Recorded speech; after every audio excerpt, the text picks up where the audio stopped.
tous, j'espère que vous allez bien et bienvenue pour Let's Go. Oui, alors d'habitude c'est Marie Palot qui est à ma place. Ouais. Ne vous inquiétez pas, elle va arriver d'ici quelques instants, mais vous savez les émissions s'enchaînent, c'est pas toujours évident.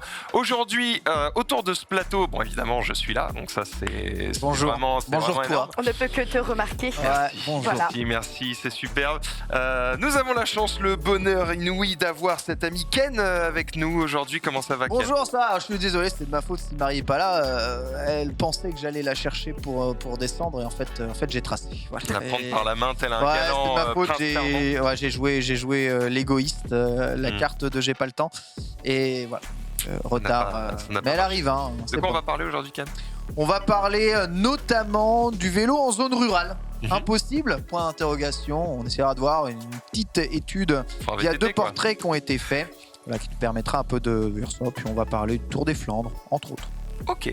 Et à ma gauche, Alison qui est avec nous. Alors, je t'arrête parce que tu as dit nous avons le bonheur inouï, etc. d'avoir Ken. Et moi, c'est juste il y a Alison, ok? Donc moi, je me tape. Et tu as réagi à ça. Bien sûr, dans la journée. Merci, il y a Marie qui arrive, je me sens moins seule. Et nous avons le bonheur inouï. J'ai fait exprès de faire monter la sauce de ouf pour que tout le monde pense que j'avais parlé d'Alison et en fait, Ken. Voilà, c'était super. Tellement drôle. Quel accueil, du coup, je vais reprendre mon train tout de suite. Mais évidemment, on est heureux que tu sois avec nous, Alison, évidemment. Vous êtes en train de l'embêter? Il t'embête? Ouais, il m'embête, Marie, il m'embête. On la touille un petit peu. Il a lancé la canne à pêche. Voilà. C'est très très bon. Évidemment qu'on est heureux d'être avec toi, d'autant que tu nous as régalé une tonne de contenu avec une interview aussi. Qui va nous rejoindre sur le plateau? Donc c'est Christelle Blanchon, c'est une commissaire de piste. Et si vous ne savez pas ce qu'est une commissaire de piste ou que vous ne connaissez pas très bien le métier, je fais un peu de teasing, on verra ça tout à l'heure ensemble. Et pour une fois, je vais parler d'autre chose que de moto. Non. Ouais, je vais parler un peu de ski et snowboard sur France et de ski de nuit. Ah, ça c'est cool ça. Voilà. Ça nous régale. Marie? Oui, j'aime bien quand tu es là. Tu veux rester là? Bah oui, si tu présentes l'émission. Ça me dérange pas. Dites-nous dans le Non, mais chat, ça dérange la régie. Ça il y a un plan exprès sur le host. Mais comment tu fais pour lancer tes jingles comme ça là, avec les bras alors, aussi là? Ils vont à droite. Les jingles qui vont à gauche, bien sûr. Ils vont à droite. Hop là. Voilà. Puis en plus, je vais te dire, la F1, moi, j'en ai aucune putain d'idée. Donc t'es nul, je peux pas les faire à ta place. Tu fais exprès, Max, pour regarder un moment là. M'a chauffé la place, c'est à la fois agréable et à la fois c'est un peu trop chaud. C'est bizarre.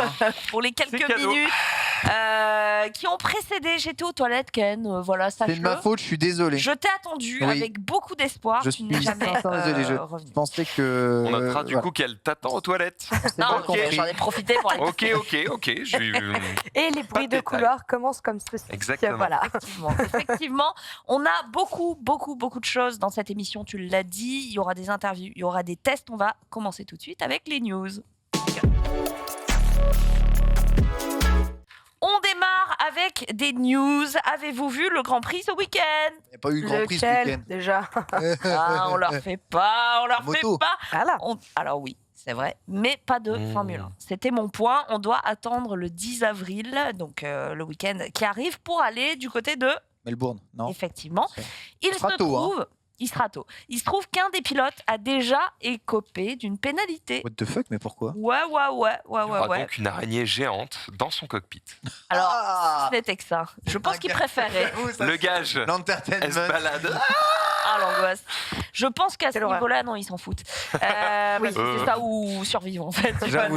Voilà. Drive to Survive. Il s'agit de Albon qui a une pénalité donc de grille après avoir provoqué la collision avec l'Aston Martin de Lance Stroll au précédent Grand Prix. Il tentait de dépasser du coup Stroll dans la zone de freinage au premier virage et du coup il a été un petit peu trop optimiste dans sa manœuvre et du coup s'en est suivi ce qu'il s'en est suivi, provoquant la crevaison du coup de Stroll qui a dû mauvaise.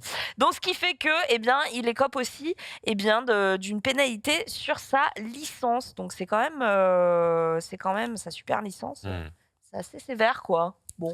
C'est sévère, c'est vrai, c'est sévère, mais bon, écoutez, ils veulent être absolument intransigeants aujourd'hui. Ils ont raison. Moi, je note juste qu'il s'appelle Alexander et que c'est un prénom sacrément stylé. C'est très stylé, c'est très très stylé. C'est tout. Fin de l'analyse, merci. Voilà, c'est merci, très beau pull. Fin de l'analyse aussi. Ouais, je comprends. Plus de peinture pour alléger les monoplaces. What the fuck, c'est quoi ces histoires? Eh bien oui, le look fibre de carbone va rester à la mode en Formule 1, puisque vous le savez, cette année, eh bien, les monoplaces sont plus lourdes, en tout cas, qu'avant. Par exemple, alors elles pèsent 46 kilos de plus, et une seule équipe, a réussi à produire une monoplace qui n'a pas besoin vraiment de régime pour être au poids minimum. Sais-tu laquelle? Vas-y, let's go, c'est les Haas. Non, c'est les Haas. C'est les Alfa Romeo. Voilà, c'est pas une question d'esthétique, hein, c'est vraiment une question de... on enlève de la peinture par-ci par-là, on gratte 300 grammes, 400 grammes, etc. On en est là. Hein. On en est là, donc visiblement... mais s'ils en sont là, c'est qu'ils ont constaté que ça pouvait jouer, donc... Totalement. Ah oui, ça joue. Enfin, en être jusqu'à retirer la peinture pour gratter des grammes. Je sais déjà qu'ils avaient tendance à limer certains boulons pour pouvoir grappiller des grammes par-ci par-là. Mais bon, la peinture, elle va ressembler à quoi l'Alpha là? Avec carbone. Ça va être moi j'aime bien, c'est joli. Les pilotes sont tous au même poids. Est-ce que les plus légers sont lestés? Non. Bonne question. J'allais te dire combien de... Parce que du coup, tu as beaucoup plus vite fait de gagner 3 kilos en disant au gars, tu as bouffé des pâtes et fermé ta gueule. Oui, mais après, il faut une condition physique bonne. Mais généralement, j'ai pas l'impression que ce soit tous très très grands, les pilotes de F1. Mieux vaut être petit et léger quand même. Hein. Oui. Grosjean était grand. Hein. Ouais, assez. Il semble, hein. Il y en a très grand. S'il est grand comme Genius et qu'il pèse rien. Mais ça va, quoi. Ouais, c'est vrai qu'après, tu prends un... Comment il s'appelle du côté de AlphaTauri?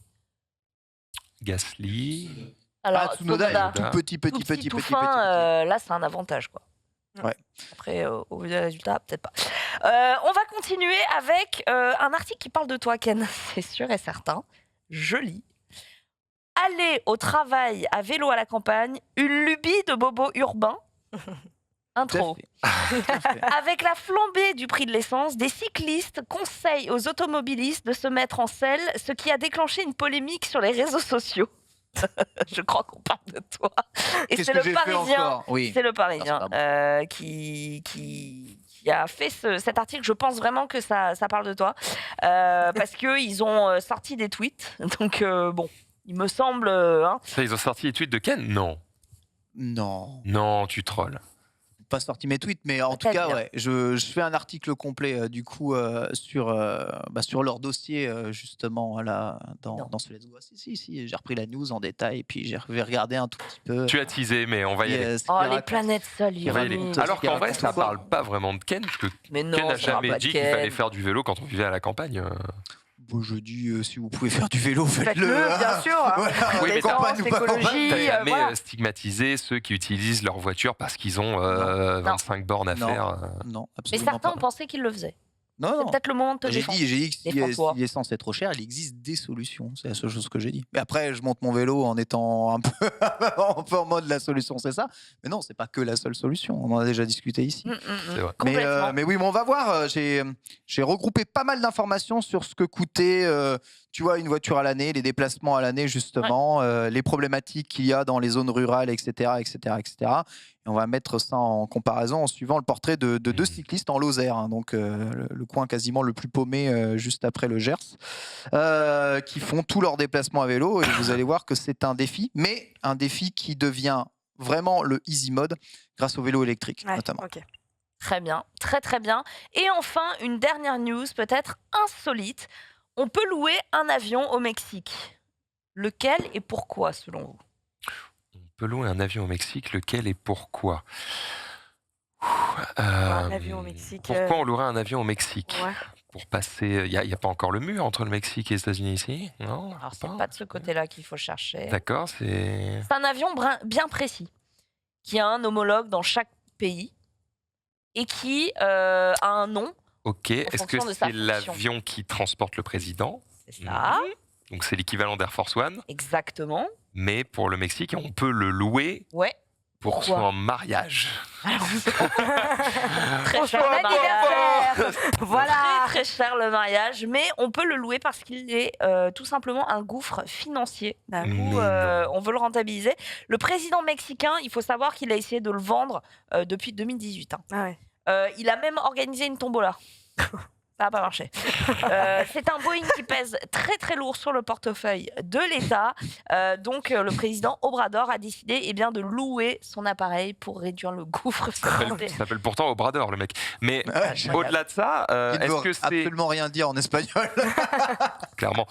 Est-ce que c'est ce modèle-ci précisément d'avion qui est un gouffre financier, ou est-ce que c'est juste le fait d'avoir un avion privé qui est un gouffre financier? C'est un avion qui se veut très luxueux, donc j'imagine aussi par ses aménagements. C'est le Boeing 787-8 Dreamliner qui est, comme tu le disais peut-être, proposé notamment pour des mariages, des anniversaires, des voyages d'entreprise, d'autres festivités.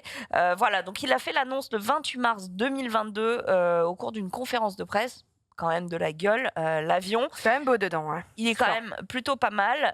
C'est une histoire qui a commencé il y a 4 ans. Donc voilà, cet avion dont la fonction présidentielle essaye de se débarrasser, coûte beaucoup trop cher et c'était devenu une promesse de réélection. Je vendrai cet avion. Je vendrai cet avion et vous paierez moins d'impôts. Donc voilà, parce que c'était une limite aussi des dépenses de l'État.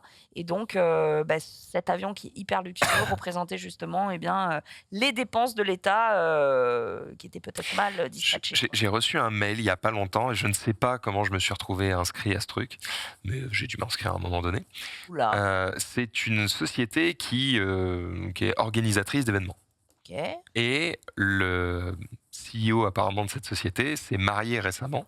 Du coup, il a mis la max. Il a utilisé sa société et il a fait un event de ouf malade. Et genre, t'as la vidéo de l'event. Alors, je suis désolé, j'avais pas prévu de parler de ça. Du coup, j'ai pas filé la vidéo.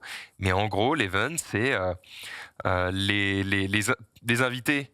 Ils sont embarqués dans un avion. Déjà, l'avion.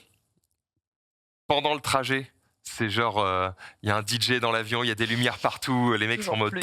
c'est le truc qu'on va à Tomorrowland. Giga ambiance. Il va à Malte. À Malte, ils ont la cérémonie qui est genre dans une cathédrale à ciel ouvert, un truc magnifique, vue sur la mer, dingue.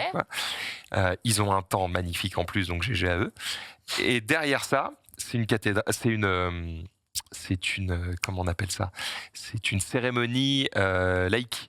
Donc en fait, c'est dans une cathédrale à ciel ouvert, mais qui est plus utilisée. Donc le mec qui dit les termes, c'est un pote quand on s'en fout. Ça pourrait être un sosie d'Elvis. Voilà, donc ça fonctionne bien. Et derrière ça, ils font une croisière dans un bateau, mais tu sais, pas un bateau genre yacht de luxe récent. C'est genre un bateau type Pirates des Caraïbes. Ah ouais. Du coup, c'est trop stylé, sa mère. Du coup, je vois ça. Et puis après, derrière, ils ont privatisé genre une plage et ils font une méga teuf type Ibiza et tout. Je suis en mode, mais... Et du coup, tu t'es retrouvé dans quoi? Dans les emails pour dire on a fait ça ou dans les invitations parce que maintenant c'est invité, vas-y quoi. C'est un email qui disait on a fait ça, regardez comment c'est trop bien sa mère. Vous voulez la même chose? Contactez-nous. Voilà. En gros, c'était ça. Je sais pas quel est le tarif, mais je pense que le mec, il s'est mis bien, quoi. Ah ouais. Vache. Juste pour revenir sur le poids des pilotes en F1, d'accord, parce que je suis quand même allé chercher et regarder parce que ça me paraissait bizarre cette histoire. Il faut savoir que depuis 2019, le poids des pilotes est obligatoirement à un minimum de 80 kg.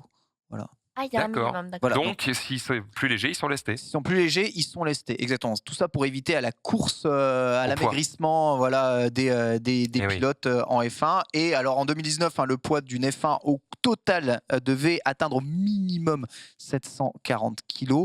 Maintenant, je ne sais plus si c'est la même chose avec la nouvelle réglementation de 2022, mais le minimum de poids à 80 kg est toujours là. Et c'est d'ailleurs pour ça, je crois qu'on les pèse même à la fin du Grand Prix de F1. Ils perdent même un peu de poids d'eau, tu vois, pour voir justement s'ils sont dedans. Désolé pour le hors-sujet. Non, mais c'est bien d'avoir les précisions. Pour revenir simplement à cet avion, il comprenait une suite présidentielle avec chambre, salle de bain. Donc il avait été acheté en 2008 pour combien selon vous? À combien le Mexique l'avait acheté? Ouais. Je sais pas combien ça vaut, ça. Ouais, je sais pas combien vaut un avion. Un hélico, ça vaut minimum 300 000 balles. Et encore, c'est un truc de case. Alors, imagine pour un avion comme ça, c'est en millions. Tu vois, je sais que le bus Jaguar Land Rover pour leurs événements avec toi, machin et tout, c'était déjà 1 million d'euros. Et on parle d'un bus 4, tu vois. 25 millions. Franchement, moi, je dirais 10 millions plutôt. Ah ouais, quand même. 10 millions. Lui, il a dit 25 millions. 25. Je pense que c'est beaucoup plus. Tu fais une ken, là.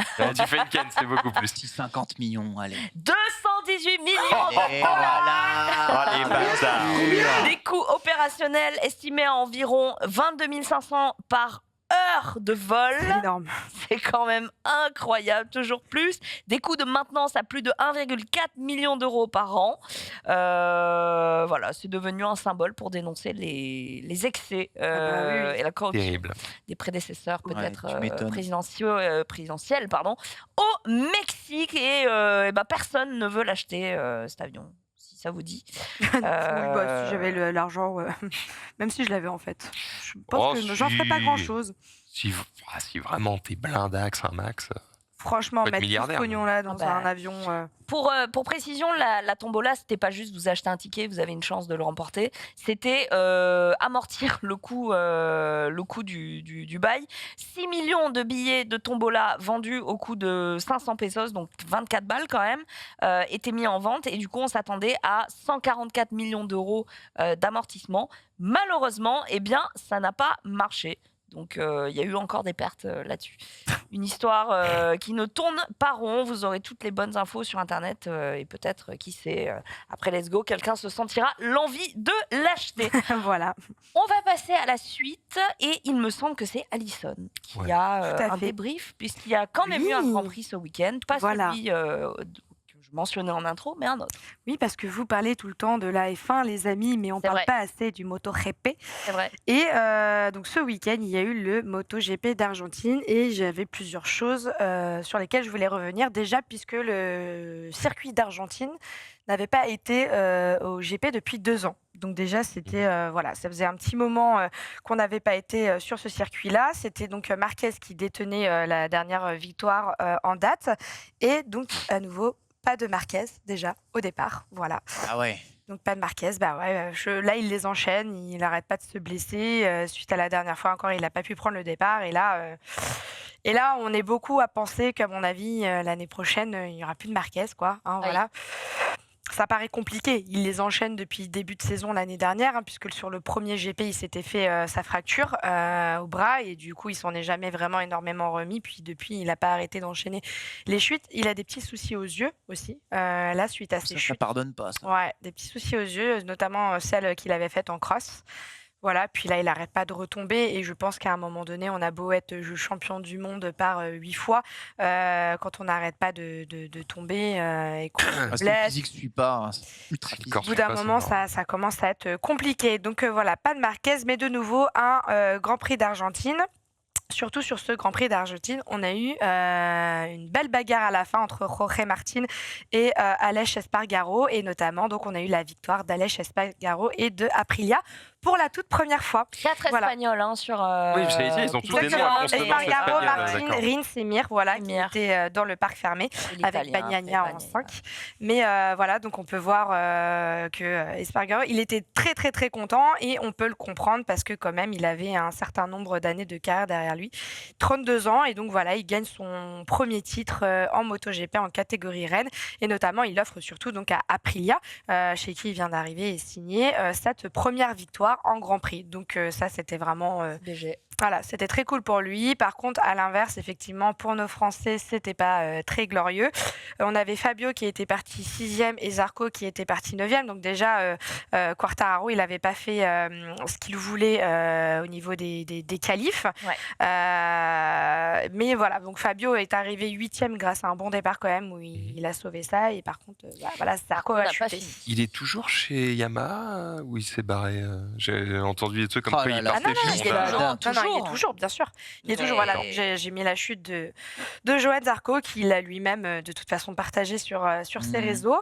Voilà, non, il est bien chez Yamaha officiel, Fabio Quartararo. Voilà. Et l'image est folle. Et Johan Zarco est chez Pramac de Ducati, voilà. Il y a eu des chutes de fou, du côté aussi de Raume Massia. Ouais. Et j'ai plus son nom, l'autre coureur. Il y a eu le frère de Espargaro aussi, il y a eu Paul. Andrea Mignot. Non, toi tu parles de... il y a eu Oliveira. Je crois que c'était une chute de Mignot. Ok, peut-être. Je sais plus, mais j'ai vu des chutes passer sur Twitter. Il y en a eu pas mal, ouais. Notre game là, c'est vraiment. Et du coup, ce qu'il faut aussi signaler, c'est que quand même inédit, il n'y a pas eu d'essai le vendredi. Voilà. Donc si vous étiez devant votre télé le vendredi pour assister aux essais libres, il n'y a rien. Il n'y en a pas eu. Ils ont été annulés. C'est quoi? C'est un nouveau format? D'accord. Non, c'était pas prévu. C'est qu'en fait, il y a eu des soucis de livraison de matériel par des cargos. Alors, je sais pas ce qui attendait. Franchement, j'ai cherché l'info, j'ai pas trouvé. J'ai vu l'histoire de un cargo, un avion qui n'était pas arrivé à bon port. En tout cas, une livraison de matériel qui n'était pas arrivée. Voilà, qui a tout chamboulé. Donc, du coup, ils n'ont pas eu les essais. Et les essais du vendredi ont été annulés. Du coup, les essais ont été annulés. C'est pas juste qu'ils n'ont pas été diffusés. C'est qu'ils n'ont pas été faits. Non, parce qu'il y avait même, moi j'ai vu passer, d'ailleurs je l'ai pas mis pour la régie, mais j'ai vu passer une publication de Fabio Quartararo sur son Instagram où il est allongé comme ça dans son paddock en disant un vendredi plutôt tranquille, je crois, par rapport à d'habitude, quelque chose comme ça. Osef, je connais le circuit par cœur. Ouais. Donc, écoute, de toute façon, c'était la même chose pour tout le monde. Donc, bon, voilà, en tout cas, c'était un vendredi. Oui, c'est pas passé grand-chose. Voilà, c'était celle-ci. Voilà. D'habitude, mes vendredis sont plus excitants. Voilà, c'est dans mes souvenirs quelque chose comme ça, mais effectivement, c'est ça. Voilà. Est-ce qu'on a un classement général à ce jour? Oui, tout à fait. On a un classement général et d'ailleurs, on a Espargaro qui arrive dedans, effectivement. Donc, Espargaro, Binder, Bastianini, Rins et en 5, Quartararo. Voilà, Zarco est 8e pour le moment au classement général. Très bien, voilà. Très bien. Et le prochain rendez-vous, du coup? Prochain rendez-vous, donc c'est à Austin, sur le circuit d'Amérique. Et je vous donne la date tout de suite. 10 avril, ce sera le même jour que le Grand Prix qui nous attend. Ce week-end, on aura... J'aurais trouvé ça plutôt malin d'alterner, vu que c'est toutes les 2 semaines.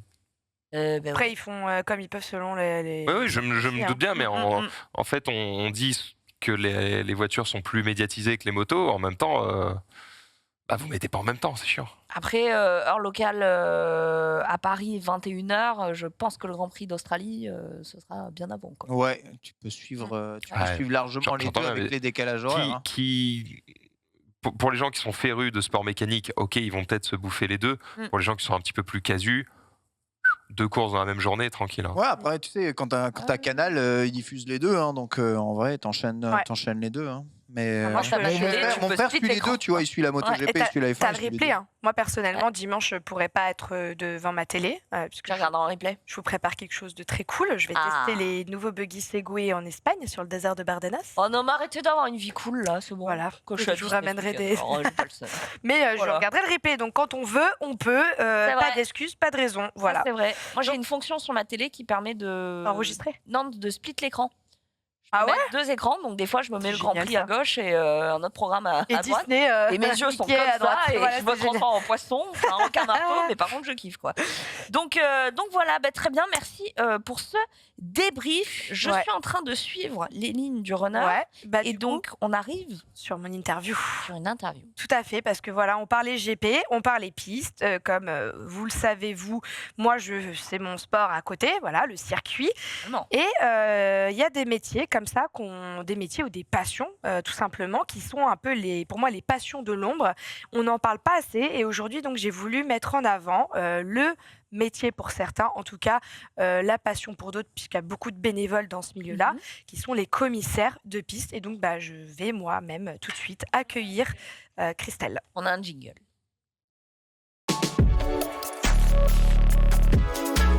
On avait tout de suite le débat. Hop. Et c'est parti. Bonjour. Bonjour, bienvenue. Et bonjour Christelle, bienvenue avec nous.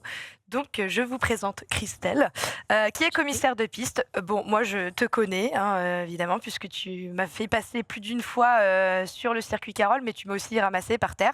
Aussi. Voilà. Heureusement qu'on a Christelle. Donc, dans un premier temps, est-ce que tu peux nous expliquer un petit peu, pour ceux qui ne connaissent pas, ce qu'est le métier de commissaire de piste? D'accord. Alors en fait, un commissaire de piste, c'est tout simple. C'est un petit bonhomme en orange qui vient récupérer les pilotes quand ils chutent, en fait. Donc on voit l'état du pilote, bien sûr. Dans ce cas-là, on appelle le médical si besoin. Vous êtes sur le devant de la scène. On est en premier, enfin les premiers sur les lieux, en fait. Voilà. Ouais. Ensuite, on va aider à relever la moto, on va la charger dans un camion si besoin, et ensuite, on va traiter la piste aussi. Ok. Donc, s'il y a de l'huile, s'il y a des cailloux, on va nettoyer, balayer. Nettoyer, balayer, on a une petite chanson pour ça. Voilà. Vous avez vu le faire plus d'une fois. Comment on devient commissaire de piste? Si quelqu'un demain a envie de faire ça, est-ce qu'il y a un diplôme en particulier à passer, une formation? Oui. Quel âge on a besoin d'avoir pour le faire? Alors, l'âge, je pense qu'à partir de 16 ans, c'est OK. Je ne suis pas sûre à 100%, mais je pense que c'est 16 ans. Puisqu'on connaît Manon notamment qui a 16 ans le faisait. Exactement.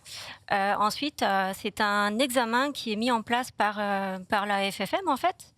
Et du coup, il s'agit d'un QCM, donc questions-réponses. Ouais. Voilà. Et en fait, dans cet examen, il y a aussi 5 ou 6 questions ouvertes sur qu'est-ce qu'une direction de course, de quoi est-elle constituée, qui peut faire quoi, à quel moment. De savoir quels sont les différents postes, les différents drapeaux aussi qui existent, puisque j'imagine que toi, tu ne mets pas le drapeau rouge ou le drapeau jaune n'importe comment, et qu'à un moment donné, on a besoin de savoir ce qu'on met à quel moment. Exactement, parce qu'en fait, on a parlé de l'intervention, mais il y a aussi la signal, en fait, où en fait, on peut mettre des drapeaux jaune s'il y a une chute, un drapeau rouge s'il y a un arrêt de course, un drapeau à damier si c'est une fin de course.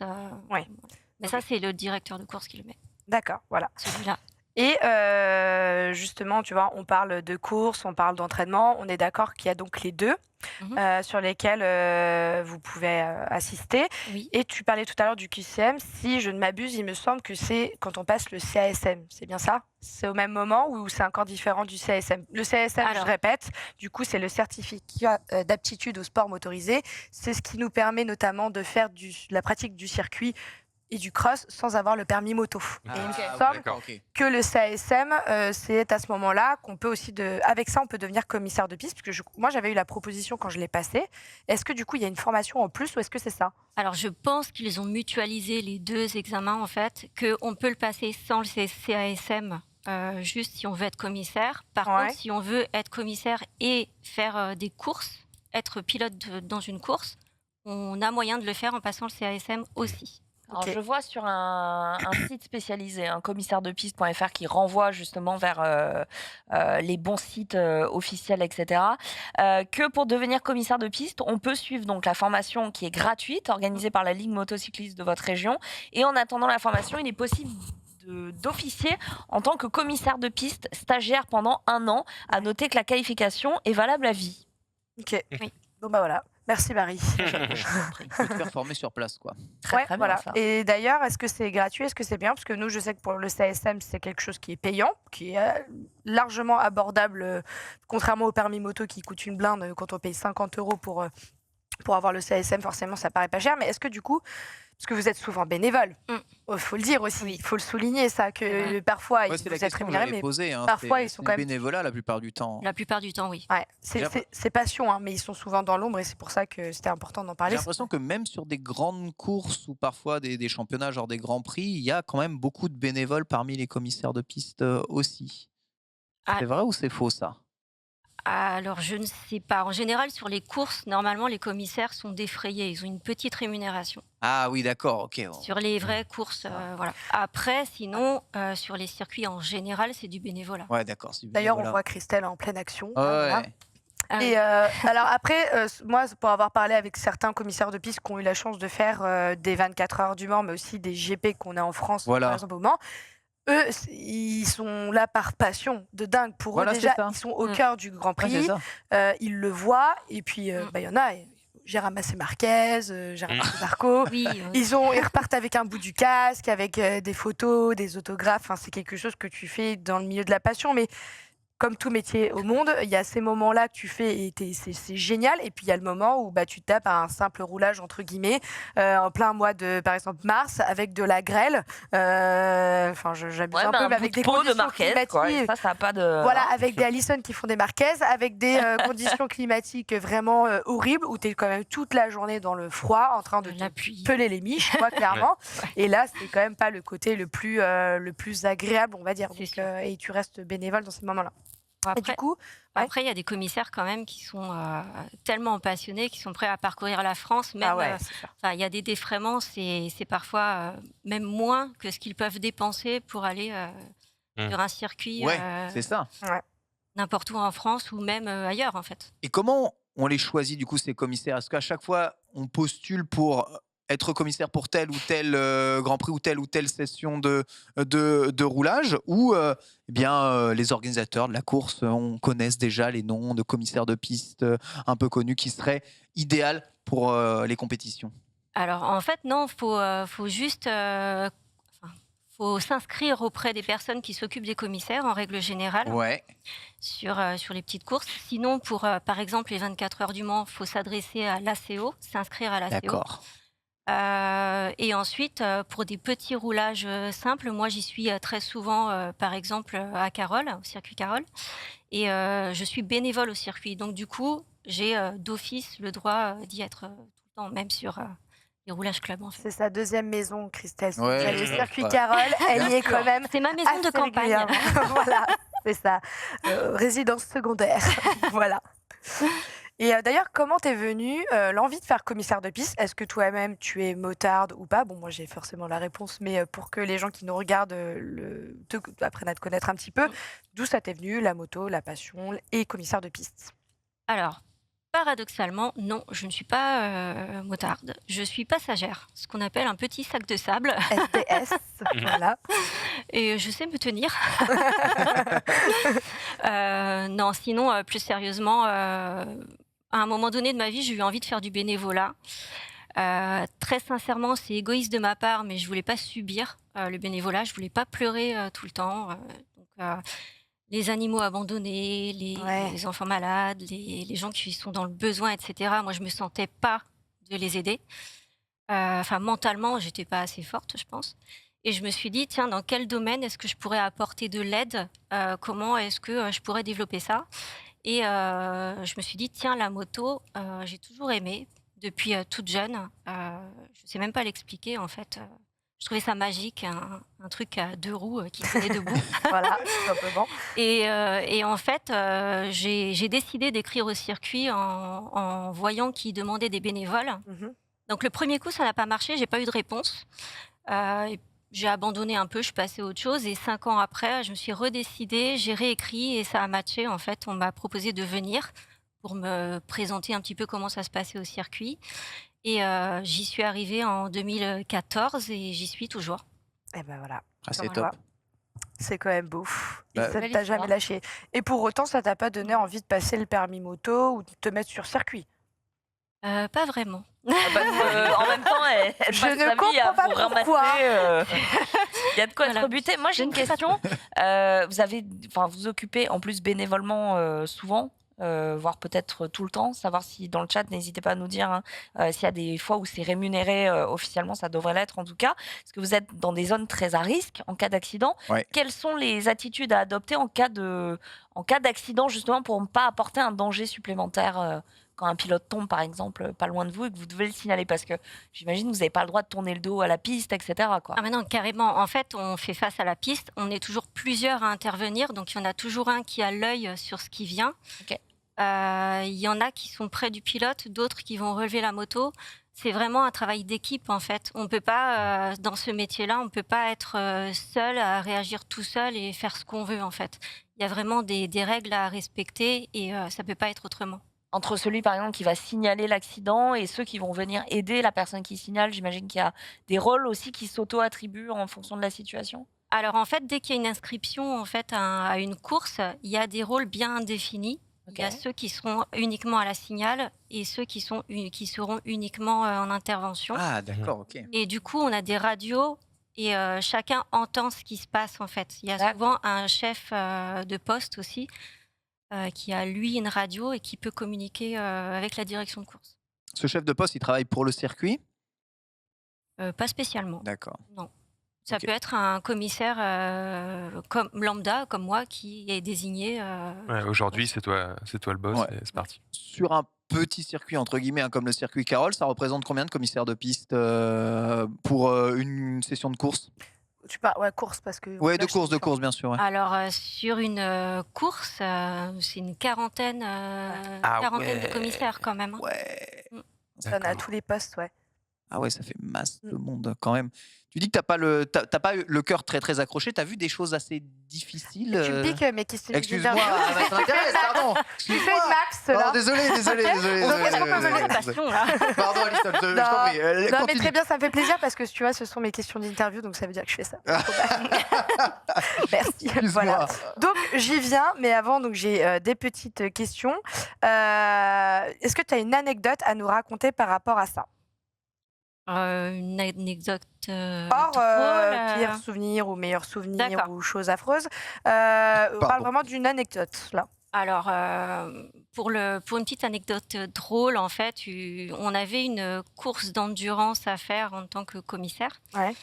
Et avec une collègue, on avait décidé de mettre un peu d'ambiance. Et comme la direction de course était assez sympa à ce moment-là, on les connaissait un petit peu, on s'est dit... Soit ça passe, soit ils nous jettent, mais on verra bien. Et en fait, on a débarqué à 2, déguisés en licorne, au briefing de la direction de course, au pilote. Voilà. Donc en fait, ils nous ont tous vus arriver, ils se sont mis à applaudir. Enfin, ça a été un super moment, ça a mis du fun et ça a détendu un peu l'ambiance. Voilà. D'ailleurs, tu nous parles de s'habiller en licorne, mais comment on s'habille en tant que commissaire de piste? Je vois que tu nous as amené des petites tenues juste à côté. Alors en fait, j'ai juste ramené la combinaison parce qu'après, ça faisait un petit peu beaucoup. Ouais. Donc voilà, en règle générale, on a une combinaison de ce style. Là, c'était pas vous rater, très discret. Voilà. Magnifique. Très Balenciaga dans le Ouais. Franchement, ça peut le faire. Bravo Marie. Voilà. Donc en fait, ça c'est ma combinaison pour les courses. Bon, on a les chaussures montantes aussi, les gants pour intervenir, la casquette s'il y a du soleil ou de la pluie, la parka si besoin. Enfin voilà. Oui, parce que les intempéries, vous les subissez.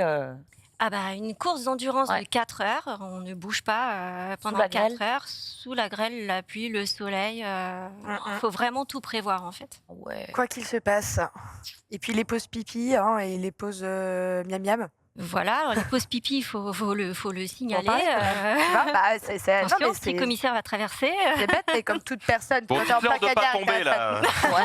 J'ai pas le temps. C'est pas le moment. C'est pas le moment. Voilà. Ok. Du coup, est-ce que tu peux nous raconter ton meilleur et ton pire souvenir sur piste? Alors, mon meilleur souvenir, c'est quand même le Super Moto des Nations.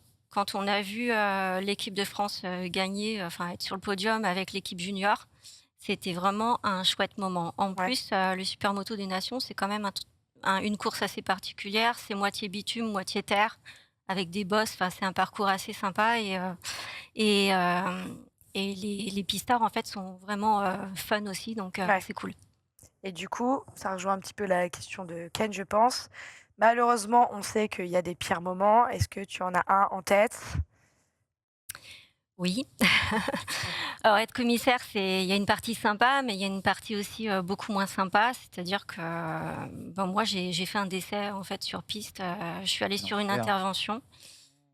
On nous avait annoncé un pilote debout, sauf que la personne qui regardait, qui avait vu annoncer le crash, en fait, voyait pas, il y avait des pneus qui cachaient, et en fait, il y avait 2 autres pilotes derrière, dont un qui est décédé sur le coup, en fait. Donc, arriver sur un événement comme ça, c'est dramatique, psychologiquement, c'est pas facile non plus. Donc, voilà. Et je demande, mais en soi, j'ai été là ce jour-là aussi. Donc, effectivement, c'était pas évident. Ouais. Et il y a des formations. J'ai eu entre guillemets. De quoi? Il y a des formations psychologiques vis-à-vis de ça pour les commissaires. Par contre, tu as peut-être. Alors, c'est ce que j'allais dire pour le coup. Bon, c'était un ami, mais on était dans le paddock. Et après, tu as les gens comme justement les commissaires de piste et les gens comme Christelle qui arrivent à ce moment-là sur place. Et là, tu vois d'autres choses. Et là, c'est pas drôle. Donc, effectivement, est-ce qu'il y a un suivi psychologique pour des choses comme ça qui sont mises en place? Que ce soit d'ailleurs pour la famille, pour vous, les commissaires de piste, pour peut-être les organisateurs aussi, puisqu'on le sait, voilà, il y a des gens plus ou moins forts et il y a besoin parfois d'être accompagnés. Est-ce que c'est mis en place et proposé? Alors, pour ce qui nous concerne en tant que commissaire, nous, on n'a pas eu de formation pour ça. Donc, on arrive sur le fait accompli, on gère comme on peut. Hein. Enfin, on reste pro, hein, on fait ce qu'il y a à faire. Par contre, moi, j'ai été très bien suivie. J'ai pris une semaine de vacances juste après pour m'aérer l'esprit. J'ai été contactée plusieurs fois par la direction du circuit en me proposant de l'aide psychologique, de voir quelqu'un, d'en parler, etc. Et moi, en fait, j'ai refusé. J'ai préféré gérer ça moi-même. Ok. Voilà, sinon, j'ai été très bien entourée. Ouais. Ok. Bon, et donc, dernière question. Notamment, tu es commissaire de piste, mais tu es aussi femme. Quelle est la place de la femme aujourd'hui dans ce milieu en tant que commissaire de piste? Est-ce que vous êtes de plus en plus nombreuses? Est-ce que vous êtes bien acceptées? Par exemple, on voit l'idée de relever la moto. C'est quelque chose qui, parfois, si vous êtes que des femmes, peut paraître un peu compliqué, surtout dans les graviers, dans la boue, etc. Est-ce que vous êtes mieux... Enfin, est-ce que tu as des choses à raconter là-dessus? Par exemple, des pilotes qui ne voulaient pas que ce soit une femme qui vous prenne en charge, ou justement tout l'inverse, vous avez toujours bien été accepté. Voilà, la place de la femme aujourd'hui, qu'est-ce que tu en penses au sein des commissaires de piste? Alors, très honnêtement, je pense qu'on est très bien accueillis. Femmes ou hommes, on fait la même chose. Hormis le fait, effectivement, qu'on a peut-être un peu moins de force et que du coup, une moto, on ne saura pas la relever seule. Mais en règle générale, si le pilote nous voit, il va nous aider. Ou alors, on va aider la moto, on va relever la moto avec l'aide du collègue. Enfin, il n'y a pas de souci. Par contre, dans un monde quand même d'hommes, je pense qu'il faut avoir aussi son caractère et pouvoir dire tout haut ce qu'on pense. Il n'y a pas de souci là-dessus. Il faut se faire respecter. Il faut se faire respecter. Mais en règle générale, ça se passe très très bien. Parfait. J'ai une petite question. Oui. On a vu des commissaires de piste équipés de caméras. Alors je ne sais pas si c'est personnel, si c'est pour faire du contenu, etc. Mais est-ce que du coup, il y a un directeur de course qui prend des décisions, qui les fait appliquer? Est-ce qu'il est possible de demander des images qui peuvent peut-être argumenter une décision ou quoi, de la part d'un commissaire de piste qui est vraiment sur le lieu, devant l'incident quand il s'est produit ou pas produit. Mais est-ce que il est arrivé qu'on vous demande des images? Est-ce que vous-même, quand vous êtes bénévole sur des circuits hors course, etc., on vous demande d'avoir des caméras? Alors, moi qui suis principalement à Carole, non. C'est interdit en fait. On n'a pas le droit de prendre des photos ou d'avoir des caméras sur nous. En plus, il y a des caméras sur le circuit, donc la direction de course est à même de zoomer pour voir ce qui se passe. Tout est enregistré, donc ils peuvent revenir en arrière aussi, voir ce qui s'est passé. Par contre, je sais qu'effectivement, ça se fait sur d'autres circuits, notamment sur de grandes courses, des grands championnats. Et je pense que c'est tellement grand sur ces circuits-là qu'ils ont besoin de la caméra peut-être sur le commissaire pour voir plus précisément ce qui se passe. Ok, très bien. Mais comme c'est des gros championnats, on leur demande pas forcément... les pilotes, c'est pas eux qui vont demander quelque chose au commissaire, quoi. Ah non, après, avec la direction de course, après ces images-là ne sont pas sorties pour les pilotes ou pour du public. C'est vraiment pour la direction de course en général. Ok, très bien. Ok. Voilà. Est-ce que vous avez d'autres questions, les amis? Est-ce qu'il y a une course que tu aimerais faire dans ta vie? Alors, pas faire en tant que pilote, mais en tant que commissaire de piste. Alors oui, justement, les 24 heures du Mans. Et oui. Et voilà. Et je me suis inscrite et j'y serai le week-end du 15 avril. 15 avril. Bientôt, là. Voilà. Ah, super. On aura notre beau Ken qui... Ouais, j'essaierai d'y passer, justement. D'accord. En effet. Bah, écoute. là-bas. Ok. Et top. Moi, je serais intéressée que tu nous envoies des petites photos, etc. Suite à ça, nous dire ce que tu en as pensé, toi qui rêvais de le faire. Est-ce que c'était à la hauteur de tes rêves ou pas? Et puis, du coup, on diffusera ça. Voilà, en tout cas, merci beaucoup d'être venu parler de ce que tu fais. Ouais. Encore bravo à tous les commissaires de piste aussi qui, sans eux, on ne ferait pas ce qu'on fait. Oui. Parce qu'on n'aurait pas de roulage, on n'aurait pas de course. Et très sincèrement, vous n'êtes pas assez mis aujourd'hui en valeur. Donc, merci à tous les commissaires de piste. Et puis, merci à toi, Christelle. Merci. Et puis, on se tient au courant pour la course. Je tiens à préciser, merci aussi aux pilotes qui, à la fin des courses, applaudissent les commissaires. Parce que ça, c'est vraiment un côté vraiment très sympa qui fait chaud au cœur à tous les commissaires. On continuera d'applaudir. Merci Christelle. Merci à vous beaucoup. Merci beaucoup. C'est super parce que c'est des métiers complètement qu'on ne connaît pas. Et je trouve ça génial que tu mettes en avant cette profession parce que, encore une fois, c'est trop oublié. Écoute, très sincèrement, c'est sincère. Je sais que pour en côtoyer plusieurs, c'est pas tout le temps évident de faire ça. T'es pas tout le temps reconnu.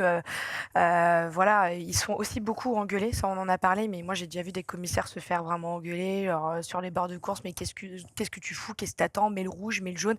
C'est pas évident. Ils ont des oreillettes. Ils ont de la pression. Ils ont des oreillettes. Ils doivent respecter ce qu'on leur dit aussi au-dessus. Et parfois, ils auraient envie de faire plus parce que il y a un pilote qui est coincé sous sa moto. Des choses comme ça. Parfois, le nombre de drapeaux aussi qu'ils doivent gérer. C'est un délire. J'ai regardé le nombre de drapeaux. C'est aussi, parfois ça gueule parce qu'il y a des commissaires en retard, il y a des courses qui sont en retard, mais à la fois, on oublie que soit ils sont pas payés, soit juste défrayés. Il y a des choses comme ça où il faut remettre à leur juste place aussi le fait que sans eux, demain, il n'y a pas de course. Il n'y a pas de roulage sur tous les sites. Il y a marqué pas de commissaire de piste, pas de course. Et pas de roulage parce que dans les roulages, t'en as pas à tous les postes comme ça, mais c'est aussi qui souvent, quand l'organisateur le fait pas, font les entrées de grille et les sorties de grille et le ramassage aussi, le camion, donc ils préviennent qu'il y a une chute ou autre. Donc même s'ils sont moindres sur les roulages, il y en a quand même toujours. Donc voilà, c'était important pour moi. J'avais vraiment à cœur de mettre ça en avant. C'est super, merci énormément. Marie, commissaire, la course commence 2 heures en retard. Marie, je t'adore. Je pense qu'il y a même pas de course. Marie me connaît très bien, je l'embrasse. Récupère ton code canal, ne le donne pas à Genius. Cet escroc, c'était gratuit. On continue avec Ken qui a des news, portraits de 2 cyclistes en Lozère, dont tu nous parlais. Est-ce que tu veux faire ça? Et ensuite, on passera sur un petit test. Ouais, vas-y, let's go. On en parle un tout petit peu. Le site Le Parisien va, leur vidéo Biclou, on se sont posé la question de s'il était possible de faire ces trajets au quotidien à vélo, en campagne, parce qu'évidemment, à chaque fois que l'on parle de trajets quotidiens à vélo, tu as la totalité des gens en province qui disent il y a un truc de beau parisien, niquez-vous, nous c'est pas possible, j'ai les enfants emmenés, et puis j'ai pas la condition physique. Pourquoi tu fais cette voix? Parce que c'est les ouin globalement habituel. Ça serait des beaux parisiens qui font J'appelle le Parisien pour qu'il se file. J'en peux plus des bagnoles. Les bagnoles, c'est encore garé sur les pistes cyclables. Voilà, c'est la même chose. Ça marche pas dans les deux sens. C'est les aigris, quoi. Absolument, dans les deux sens. Tout à fait. On suit donc le portrait de 2 personnes qui font leur trajet à vélo. Alors, 2 enfants. Ils vivent en Lozère et tous les jours depuis maintenant 7 ans, ils font leur trajet à vélo. Alors, attention, la Lozère, c'est quelque chose de vallonné. Ils sont tous les 2, on va dire, médecins ou assistants médicaux.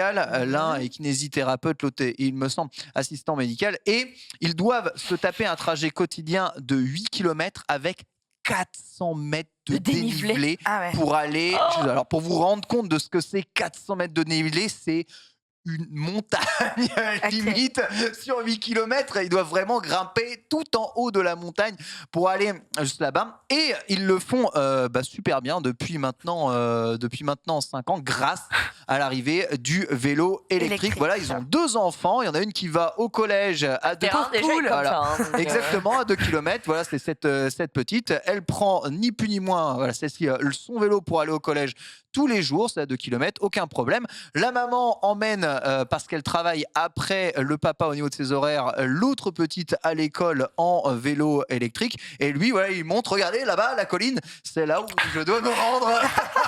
Tu vois là-haut sur la montagne, le vieux sage. C'est moi, je vais y aller.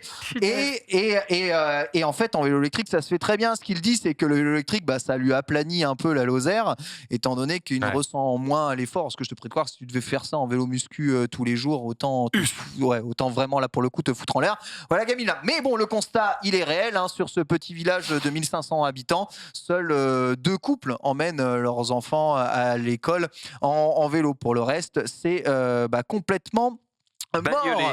Notez que en zone rurale, 80% des déplacements quotidiens sont effectués en voiture. Elle est complètement. Il aurait pu terminer sa nuit sur la banquette arrière. C'est non. Après, elle a complètement l'habitude. T'en fais pas. Mais 80% des déplacements quotidiens se font en voiture. Pourtant, la plupart de ces déplacements, plus de la moitié, font moins de 5 km, donc pourraient être effectués justement sans voiture. Pour ce qui est des temps de trajet, ils mettent en tout et pour tout 27 minutes quand vraiment ils y vont tranquille pour gravir en haut de la montagne, là où en voiture ça prend 15. Donc évidemment les temps de trajet sont plus longs, mais ils sont relativement rentabilisés au niveau de l'argent que ça leur rapporte. Parce que, et là je suis allé quand même mener un tout petit peu mon enquête, le Parisien annonce qu'une voiture tous les ans ça coûte en frais, on va dire, d'entretien et de fonctionnement aux Français 3 800 € par an aux Français. Je suis quand même allé regarder un peu ce chiffre parce que ça me paraissait quand même vraiment gros. 3 800 € par an de frais d'entretien. Je ne parle pas du crédit de la voiture, c'est juste l'entretien de la voiture et son coût de fonctionnement. Je me dis, c'est quand même vachement élevé, 3 800 € par an. Essence, pneus, plaquettes, liquide de lave-glace, tout quoi. Exactement. Essence, entretien, parking, assurance. On rappelle aussi qu'il rentre évidemment dans le prix de l'entretien. Et en vrai, ils sont pas si loin que ça. Si tu peux nous montrer le diagramme normalement que je t'ai envoyé là dans la deuxième image sur le runner, si jamais il s'affiche évidemment, Marie. Le voici. Donc les dépenses moyennes par an pour un budget automobiliste de 6,63 € par an. Alors c'est moyen évidemment en fonction des automobilistes. Vous voyez que par là-dessus, y compris évidemment les frais de crédit souvent pour acheter une voiture, l'achat avec reprise, donc qui comporte tout, mais carburant, plus entretien, plus assurance, plus garage, alors là ça comprend tous les frais de parking plus les frais de péage, font évidemment monter la facture en effet à près de 3 000 € là-dessus. Bon, faut enlever le bleu clair là pour se rendre compte du coût d'entretien. Voilà. À l'année, personnellement, je pense que tout le monde, surtout en campagne, n'a pas de frais de garage. Sincèrement, même quand tu pars en vacances, t'en as pas. Donc, moi, je supprime ça. Les frais de péage, c'est au bon vouloir de chacun. Donc, j'ai tendance à le retirer. En fait, c'est pris en compte, c'est une moyenne. Parce que, en fait, quand tu es à Paris, ton garage, il te coûte au moins 100 balles. Et quand tu es en campagne, il te coûte 0. Et là, c'est à peu près 50 balles. En fait, je trouve que c'est malhonnête de la part du Parisien de parler de ça parce qu'il parle d'un prix moyen justement de 3 800 €, mais il parle de personnes en zone rurale. Et en zone rurale, il force de constater que les frais moyens d'entretien de la voiture sont inférieurs. Tout de même, il faut quand même le dire. Donc, voilà, tu payes moins d'assurance, tu payes moins d'entretien. Donc j'ai pris les frais moyens justement pour un véhicule type Clio 90 chevaux, tu vois, avec un roulage de 9000 km par mois. Et on arrive par an, de 9000 km par an, excuse-moi. Et on arrive par an à des frais de 840 d'entretien, 656 d'assurance, 903 de carburant, ce qui fait des frais, alors juste en comptant assurance, carburant, plus entretien, de 2400 € par an pour une Clio 90 chevaux, sans compter le stockage et tout le bordel. Donc, en effet, même si tu prends une petite voiture avec peu de roulage, sans compter le prix qu'elle te coûte, et évidemment, c'est quand même 2400 € par an. Oui, de la voiture électrique qui ne demande pas d'entretien ni d'essence. Excellente question, mon très cher Maxildan, puisque je me suis aussi posé la question là-dessus pour compléter un peu le dossier. Et je suis allé voir ces chiffres, justement, publiés sur des sites d'assurance via des recherches faites en 2021. C'est le coût de détention d'un véhicule. Si tu peux nous afficher ça, ma très chère Marie, ça serait adorable. Dans l'idée des gens, eh bien, le véhicule électrique est ce qui coûte le moins cher sur le long terme. Eh bien, on a fait des études pour savoir justement un peu le coût de revient d'un véhicule en fonction de sa motorisation. Je ne sais pas si tu nous affiches ça. Et voilà le constat. En première main, si vous effectuez 16 500 km par an pour tous ces véhicules, en effet, le véhicule électrique est ce qu'il va vous coûter le moins cher par an, 7 275 €. On rappelle, c'est une première main, donc on parle que de véhicules neufs ici, tout en haut, mais c'est quand même 7 000 balles et il faut l'utiliser 4 ans. Ce qui est très étonnant, c'est de voir à quel point l'hybride essence rechargeable coûte cher en fait par an, cher à l'achat. Beaucoup plus cher à l'achat, des cotes à la revente plus importantes notamment, et frais d'entretien supplémentaires puisque tu as à la fois l'électrique, à la fois le thermique à entretenir. Et pourtant, c'est ce qui se vend le mieux, quoi. Aujourd'hui, c'est ce qui se vend le mieux. Là où vous commencez à faire de bonnes affaires, c'est en seconde main. Si évidemment vous achetez un véhicule qui a plus de 4 ans et que vous continuez de rouler près de 13 000 km, c'est toujours l'électrique qui est en premier. L'essence est systématiquement ce qui va vous coûter le plus cher, mais on divise par 2. Occasion, vous divisez par 2 vos coûts. Troisième main, bon.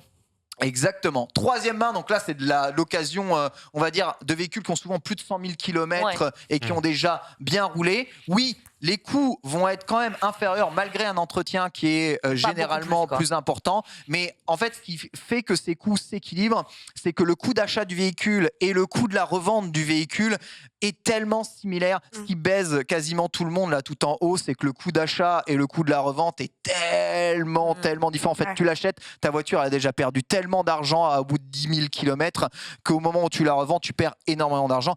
Donc le neuf fait perdre énormément d'argent. Alors j'avais un deuxième diagramme justement à afficher là-dessus pour nous intéresser un tout petit peu justement à des prix et à des coûts sur les voitures au niveau des gros et des petits rouleurs. Et même si on est gros ou petit rouleur, voilà, donc les gros rouleurs qui roulent plus de 20 000 km par an en 4 ans, le véhicule électrique, voilà, et il va être encore plus avantageux. Le véhicule hybride essence est ce qui coûte le plus cher. Je suis diesel, vous êtes un petit rouleur. Le diesel Moi, évidemment. Je suis grosse rouleuse. Je fais l'aller-retour à Paris au moins une fois par mois. Plus tous les circuits et tout. Franchement, je suis diesel, je suis pas mal. Et c'est à peu près cette tranche-là, tu t'y retrouves? Ouais, sur le première main, j'étais un chouille plus, je suis mini, mais alors note que 10 000 quoi. Les différences ne sont pas énormes entre tous les véhicules. Quand on a un petit rouleur, l'électrique est toujours à l'avantage. Mais attention, en fait, ces données sont complètement faussées. Et d'ailleurs, UFC Que Choisir appuie bien là-dessus. C'est parce que le gouvernement offre des aides de 6 à 5 000 € sur l'achat des véhicules électriques que c'est viable pour les véhicules neufs. Pour l'occasion, ça ne change absolument rien. Vous avez toujours l'électrique qui restera plus rentable en termes de coût d'utilisation que le thermique. Mais sur du neuf, non. Si vous achetez du neuf, sans les 6 000 € d'aide à l'achat du véhicule électrique, le véhicule électrique, voilà, est directement dernier en termes de coût d'achat. Donc c'est pour ça que sans les aides de l'État, aujourd'hui, le véhicule électrique n'est pas rentable à l'achat, mais le devient en tout cas d'un côté de l'occasion. Pour ceux qui demandent la source des diagrammes, c'est sur UFC Que Choisir. UFC Que Choisir, voilà, exactement. UFC Que Choisir, c'est une étude qui date de 2021. On continue du coup avec l'histoire du vélo. Donc, en vérité, le vélo fait économiser au ménage, l'utilisation du vélo fait économiser au ménage 350 € par mois par rapport à une utilisation quotidienne de la voiture, ce qui est juste oufissime. Il possède une voiture et l'utilise pour partir loin en week-end ou pour partir en vacances, mais il ne possède qu'une seule voiture. Il faut savoir qu'à partir du moment où des ménages français ont des enfants, il y a 70% des ménages français avec des enfants qui possèdent 2 voitures. C'est quand même un truc de ouf, malade, augmentant alors là encore plus les frais et les coûts de revient de leur véhicule. Le principal problème, et pourquoi est-ce que parce que ça a l'air de présenter tous les avantages, il n'y a qu'à rouler à vélo, c'est bon, 5 km on les fait, véhicule électrique, on gagne de l'argent, du pouvoir d'achat, on prend de meilleures vacances. Le problème que soulèvent évidemment tous ceux qui pratiquent le vélo au quotidien, c'est que les infrastructures dans les zones rurales sont catastrophique, mais c'est même pas catastrophique, c'est calamiteux. 0 piste cyclable, 0 zone pour faire du vélo. Le mec présentait la seule piste cyclable qu'il y avait dans son village. C'est une piste cyclable qui fait 250 mètres, qui se termine dans un cul-de-sac, qui donne en fait juste sur une entreprise. Et sur les 250 mètres, la piste cyclable trouve le moyen de traverser la route au milieu de la piste. Une catastrophe, sans investissement évidemment dans des infrastructures, la peur évidemment beaucoup trop grande pour les usagers, et c'est le principal facteur bloquant, car 60% des Français aimeraient faire davantage de vélo, mais les infrastructures non sécurisées les bloquent juste totalement. Investir dans les infrastructures, c'est le seul moyen de mettre plus de gens, en tout cas, à la pratique du vélo. Mais voilà, ça demande des investissements. On préfère évidemment le côté sécuritaire de la voiture, quitte à payer beaucoup plus cher à l'année, Marie. Quelqu'un dans le chat dit la faute aux mairies qui sont des gros pantouflards. Oui. Ma question étant, si la mairie décide de mettre la main au portefeuille pour faire ces infrastructures, donc dégager ces pistes cyclables, etc., ce sera aux frais du contribuable. Est-ce que les 2000 mecs qui prennent leur voiture, sauf 2, accepteraient de participer à cet effort? Je te dis, 60% des Français aimeraient bien, on va dire, faire leur trajet quotidien à vélo si les infrastructures étaient bonnes. On parle de 60% quand même des gens à qui on pose la question. Alors, est-ce qu'ils s'y mettraient pour des raisons d'effort ou n'importe quoi? Mais sincèrement, le vélo électrique gomme énormément des problèmes de j'ai pas la forme, oh là là, comment je fais pour transporter mes courses, etc. etc. En vélo électrique, c'est quelque chose qui est vraiment possible, envisageable. Ouais. Il pleut, le mec dit écoute, dans ma sacoche derrière, j'ai un kawaii, un surpantalon, des surchaussures. Il pleut, je les mets, et puis voilà, voilà, c'est ce que j'ai fait ce matin pour venir ici alors qu'il flottait, tu vois. Parce que là, alors Tranche Talon nous dit dans le chat, et ça c'est info de chat à vérifier, une piste cyclable, c'est 100 000 € le kilomètre. C'est ultra cher. Il faudrait investir évidemment des millions dans ces zones pour pouvoir structurer et rendre les zones plus cyclo-friendly, en effet. 100 000 € le kilomètre si tu les fais correctement. J'allais dire, on peut pas mettre un coup de peinture. Voilà, si tu fais comme Hidalgo et que tu craches juste la peinture jaune sur les voies de voiture, ça coûte moins cher. C'est pas ce qu'on appelle les infrastructures. Voilà, tu vois. C'est ce qu'on appelle faire chier. Ouais. Effectivement. En tout cas, il est sûr que quand on demande leur avis aux gens dans les sondages, évidemment, ils ont tendance à dire oui, moi, il n'y a pas de problème, je me mets au vélo. Et dans la vraie vie, c'est pas la pratique. Mais la réalité du porte-monnaie est quand même là. La voiture coûte vraiment au minimum par an 2400 € aux Français, 2400 € par an. Imaginez les économies que vous pourriez faire juste en la prenant un tout petit peu moins sur 3-4 ans, juste le temps que vos enfants grandissent. Tout est possible de faire, même en campagne. Le problème étant, encore une fois, comment est-ce que vous vous sentez à l'aise par rapport au reste du trafic? Merci pour cet éclaircissement. Effectivement, c'est vrai que ces trajets qu'on appelle commutes. Commute et trajet quotidien, voilà, c'est ça, le vélo taf. Ça donne envie. On va continuer sur d'autres news. Désolé, je passe sur mon téléphone, je n'ai plus de batterie et je n'ai pas mes lunettes. Donc à tout moment, je suis comme ça. On a une news du côté de Max. Les Allemands vont-ils aider Elon Musk?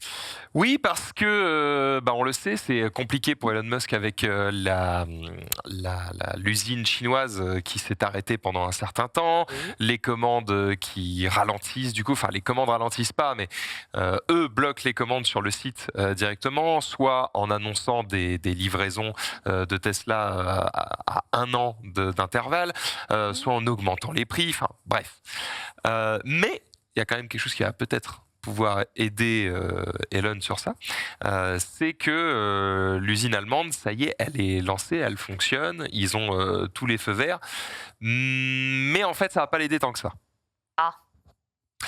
Parce que pour le moment, ils sortent que des modèles Y et uniquement des modèles Y. Ouais. Donc si vous comptiez sur l'usine allemande, pour la Gigafactory allemande, pour dire trop bien, je vais pouvoir avoir ma modèle 3 finalement, dans quelques mois ils vont relancer le truc. Eh ben non. Non, en fait, si tu veux une Y, peut-être, si tu veux une 3, non, c'est pas ça qui va se passer. Donc a priori, les Allemands à la rescousse de Tesla, oui, mais pas totalement, tout simplement. Bon, On verra évidemment si ça évolue dans le temps, s'ils se mettent à faire des modèles 3, on tiendra au courant, machin. Mais c'est assez important parce que c'est quand même le véhicule le plus vendu en Europe. Donc, Toi, c'est quoi que tu veux acheter après Je pense pas changer. Ah bon? Bah si je change, ce serait éventuellement pour prendre la même avec plus de batterie, quoi. D'accord. Juste, en fait, je prendrais une update. Donc ça me permettra de revendre celle-là à quelqu'un qui n'avait pas les moyens de la prendre quand elle est sortie et qui a toujours pas les moyens d'en prendre une neuve. Et moi, derrière, je pourrais prendre le modèle upgrade, un petit peu comme tu upgrades un PC, tu vois. Est-ce qu'il n'y a pas un monde où on va assister à une flambée des prix de l'occasion des modèles 3? Bah là déjà, je pense que je suis pas un spécialiste, faut regarder, mais il y a quasiment rien de disponible d'occasion. Donc je pense qu'aujourd'hui, tu vends ta modèle 3 d'occasion, tu te régales. Cela dit, les leasings... Surtout avec l'augmentation du prix du neuf. Ouais. Et les leasings vont arriver à terme cette année, l'année prochaine. Et la mienne arrive dans 2 ans, là, je vais pouvoir la revendre. En fait, quand tu vas arriver au bout des leasings, tu as tous les gens qui vont en fait la garder pour la revendre, ou toutes les sociétés de leasing qui du coup récupèrent les véhicules et potentiellement les revendre aussi. Ouais. Et là, il va y en avoir d'un coup beaucoup sur le marché. Donc là, c'est quasiment imminent. Sur les livrets, en tout cas. Là, je pense que si tu attends un peu, il y a un moment donné où effectivement, quand les leasings vont se terminer, ça va se vendre, mais en même temps, ça va partir tellement vite. Je pense que la demande est quand même plus forte que l'offre. Et du coup, va falloir quand même prendre son mal en patience. À mon avis, trouver facilement une modèle 3 d'occasion, il va falloir attendre 2024-2025. Très bien, très bien. Donc, parce que c'est lié aux années des plus grosses ventes Tesla, quoi. Ouais, ça m'a coupé toute forme d'envie. De toute façon, que ce soit l'augmentation du prix du véhicule, plus le fait qu'ils produisent que des modèles Y dont j'ai rien à faire. Voilà, j'attends que les choses passent un peu au vert. Bah, il n'y a pas qu'au vert, il y a aussi à des prix plus raisonnables, quoi, du véhicule électrique, quoi. Ou des concurrents, parce qu'on parle beaucoup de Tesla, parce que c'est vrai qu'ils sont performants, il faut le reconnaître, mais voilà, de plus en plus des concurrents arrivent et sont eux aussi de plus en plus performants. Voilà, on sera aussi content de... parce qu'on suce beaucoup Tesla, mais on sera content d'aller sucer les concurrents aussi quand ils feront des trucs corrects, quoi. Vraiment, j'ai l'impression que depuis la sortie du modèle Y, et je sais pas quand est-ce qu'ils l'ont vraiment annoncé ou sorti ou commencé à produire ce modèle Y, mais ils ont annoncé le Cybertruck, comment leur camion électrique, des ersatz de modèle 2, il n'y a rien qui sort. Leur Tesla Roadster nouveau, c'est que des effets annonces, il n'y a rien qui sort. J'en ai un peu un fou, j'attends qu'ils sortent vraiment un modèle compact, relativement économique. J'en ai rien à foutre d'avoir du cuir dans ma bagnole, surtout dans une Tesla, je m'en fous complètement. Sortez-moi un modèle que les gens peuvent acheter. Oui, mais il leur faut des capacités de production. En fait, pour le moment, ils te font des véhicules. Ils ont construit des gigafactories pour fabriquer des modèles Y pour des encore plus riches. Il faut en faire encore plus. Leur capacité de production, elle a l'air énorme, mais en fait, comparé à des Volkswagen ou ce genre de société, mais c'est de la piste de chat. Donc en fait, il faut qu'ils aient des moyens de production plus gros, parce que pour le moment, en fait, s'ils te font des véhicules qui sont encore plus abordables, les commandes vont exploser, ils pourront pas produire. Donc en fait, pour le moment, ils te font des véhicules qui coûtent cher pour que tout le monde ne puisse pas se l'offrir, pour qu'ils puissent répondre à la demande. Donc la progression, elle est... C'est le serpent qui se mord la queue. Il faut que ça arrive petit à petit, ça va arriver, mais il faut laisser le temps. On en est aux petites économies, du coup, tu nous demandes si on n'a pas 10 balles pour un ami. Je me demande pourquoi, si vous n'avez pas 10 balles, parce qu'en fait, je suis tombé sur cette moto qui est magnifique et qui va en fait être vendue aux enchères. Est-ce que tu peux afficher ça, Marie? C'est que du design, c'est vraiment pour se régaler. Voilà, Triumph qui nous sort la Bonneville T120. Ah oui. Voilà, et en fait, c'est d'ailleurs la moto dont je vais peut-être, si on a le temps, je vous en parlerai aujourd'hui, sinon la semaine prochaine, puisque je l'ai testé récemment. C'était pas à T120, c'était à T100, mais bon, peu importe. On est quand même sur des modèles relativement proches. Et c'est une association ici avec Gibson. Donc évidemment, les fabricants de guitares bien connus. De ouf. Et en fait, Gibson a fait une guitare qui s'inspire de Triumph. Et Triumph a fait une moto qui s'inspire de Gibson. Et les deux sont magnifiques, évidemment, les deux vont ensemble. On n'a pas la guitare ? Si, il y a des images de la guitare que tu peux retrouver en dessous. Voilà, vas-y, en dessous, tu as une galerie de photos si tu peux naviguer dedans. Voilà. Et en fait, tu as le rappel du moteur. Voilà, triomphe du logo, là, sur la petite plaque. Le triomphe, effectivement, qui est en logo ici. Et aussi sur la tête de la guitare, tu as des rappels aussi. Donc voilà, c'est une belle collaboration avec de belles couleurs. Alors, elle est unique, hein. Alors attends, quand tu dis 10 €, c'est... Non, je dis 10 balles, mais il faut que vous vous mettiez à plusieurs, hein, évidemment. Combien estimation. Fait une cagnotte. Elle est unique, donc elle n'a pas de prix. Elle n'a pas de prix, c'est-à-dire elle n'a pas de prix. Elle n'est pas en vente. Elle est unique et en fait, elle va être remise à ceux qui vont générer le plus de dons sur la Distinguished Gentleman's Prize. DGR. Voilà, qui est une course qui est organisée depuis très longtemps maintenant. Et en fait, c'est pas une course, c'est un rassemblement. C'est pour le Movember. Ouais, exactement. En fait, c'est tout un tas de motards. Alors, de base, plutôt avec des modèles un peu rétro, custom, etc. Même si ça a tendance à grossir au fur et à mesure et à ouvrir ses portes un peu à tout le monde. Et en gros, ils font déambuler comme ça pour montrer. En gros, tu vas et t'es habillé un peu. Enfin, moi, je l'ai fait une année et j'étais habillée en espèce de. Non, j'avais un blazer, un ensemble, smoking un peu comme les mecs, gris, un peu carreau. Prince de Galles là, avec un pin up, mes petites Vans et tout le monde est comme ça quoi. Le thème c'est gentleman. C'est gentleman, tu vois. Donc même les filles sont, on peut pas être en jupe forcément, on est sur une moto, donc on est tout un peu super bien habillés, très belle tenue élégante, un peu style à l'anglaise puisque de toute façon c'est full triomphe. Donc c'est hyper sympa et cette année on m'avait proposé d'y être, mais je serai avec les Eudoxie à leur ride, donc je ne peux pas, mais pourrais y aller toi. Je pourrais y aller si j'ai le temps. Voilà, on verra ça. Mais toujours est-il que l'idée c'est de collecter des fonds. Alors si je dis pas de conneries, c'est pas pour la recherche pour le cancer, un truc comme ça. J'avais regardé, je crois que c'est le cancer de la prostate justement. C'est pour ça que c'est le Movember. D'où l'idée. Exactement. Donc l'idée c'est de faire une collecte de fonds et en fait ceux qui feront la plus grosse collecte de fonds se verront remettre cet ensemble guitare moto. Trop bien. Comment ça, profites-en ? Un appel de communauté. On a vu ce que ça donnait là ces derniers jours. Oui, petit doute. Je pense qu'il y a forcément, dans les mecs qui vont se balader, il y a bien un man qui est millionnaire qui va faire excusez-moi, vous avez fait tomber un chèque. Hop là, et j'ai perdu. Voilà. Donc on va pas jouer à ça, mais voilà, en tout cas c'est vraiment très stylé. Et en fait, ça fait quelques années maintenant que Triomphe est partenaire de cet événement. Et du coup, je trouve que c'est une belle manière d'apporter sa pierre à l'édifice. Puis c'est une très belle moto, encore une fois une très belle guitare. Tu allais nous demander également, on continue avec quelques news du côté de Max, si on achèterait notre véhicule en ligne. Sur quoi je te répondrais oui. Ah oui, est-ce que acheter votre véhicule en ligne? Je sais qu'il y en a beaucoup qui le font ici. Chez des sites qui achètent énormément en gros pour avoir des prix un peu cassés des véhicules. Alors, je l'entendais pas comme ça, moi. En fait, il y a les deux. C'est soit la possibilité, effectivement, d'acheter un véhicule en ligne d'occasion ou autre sur les différents sites qui existent, mais aussi d'acheter un véhicule neuf. Typiquement, on en reparle, mais Tesla ne vend ses véhicules qu'en ligne. Avec que un acompte, etc., une livrée. Même si vous allez dans une concession Tesla, le vendeur, entre guillemets, va juste vous donner un ordinateur, vous dire allez sur le site, en fait. Je vous accompagne, mais on va le faire ensemble, mais que vous le fassiez chez vous ou ici, c'est pareil.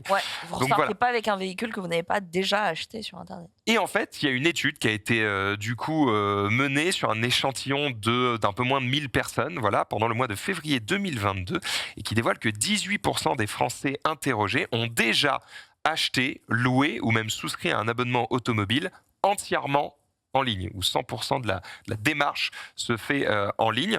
Et ces automobilistes se disent prêts à recommencer. A priori, ça s'est plutôt bien passé. 30% des personnes interrogées affirment également réfléchir à renouveler leur prochaine voiture entièrement en ligne. Donc, un peu plus que ceux qui l'ont déjà fait. Donc, c'est en train de se développer. L'étude apprend également que ce phénomène touche toutes les tranches d'âge. On pourrait se dire que c'est peut-être plutôt les jeunes qui ont moins peur d'Internet et qui vont se mettre à faire ça. Mais en fait, pas forcément. 36% des personnes prêtes à l'achat en ligne... Avec 36% des personnes prêtes à l'achat en ligne, la tranche d'âge des 25-34 ans est celle qui manifeste le plus fort intérêt par rapport aux autres. Cependant, sur ce pourcentage, en fait, tu as 32% de 35-44 ans et 33% de 45-54 ans. Donc en fait, ils sont pas loin derrière. Voilà, donc c'est vraiment très très très serré. Donc globalement, voilà, tu as un tiers des gens qui se disent prêts à le faire. Il y a à peu près 20% des gens qui le font déjà. Donc c'est vraiment en train de se développer énormément. Et d'où ma question, du coup, est-ce que vous, autour de cette table, vous avez encore besoin d'avoir le contact avec le commercial de BM qui va te dire « Allez monsieur, je vais vous faire une petite ristourne ». Et en fait, moi, c'est de l'occasion, oui, très clairement. Ouais. Pour moi, si c'est de l'occasion, je ne peux pas passer en ligne. Alors, je sais qu'il y a des systèmes maintenant de 360 degrés qui le font très très bien, qui te marquent un peu tout. Genre, tu peux cliquer pour voir la petite rayure, je sais pas, d'une fermeture, d'une ceinture sur la voiture, au niveau de la poignée, du phare un peu cassé, etc. Je sais qu'il y a des logiciels maintenant et des sociétés qui proposent ça à des concessionnaires automobiles, par exemple, tout comme à des constructeurs, pour le faire et le faire très bien. Et des sites qui vendent des voitures et qui le font très bien. Mais malgré tout ça, je sais pas, c'est peut-être bête, hein, mais par exemple, dans les voitures d'occasion, il y a peut-être une odeur.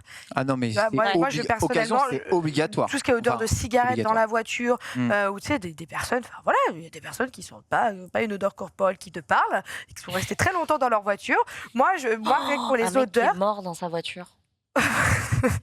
Toi, toujours l'extrême. Non, parce qu'à côté de chez moi, on était partis se promener, on voit un homme de loin qui dort dans sa voiture, en fait, il était mort. Mais toi, il t'arrive des trucs de ouf. Ouais, bah ouais. Eh ben, je peux te dire qu'on sait pas. Éloigne-toi de moi, par pitié.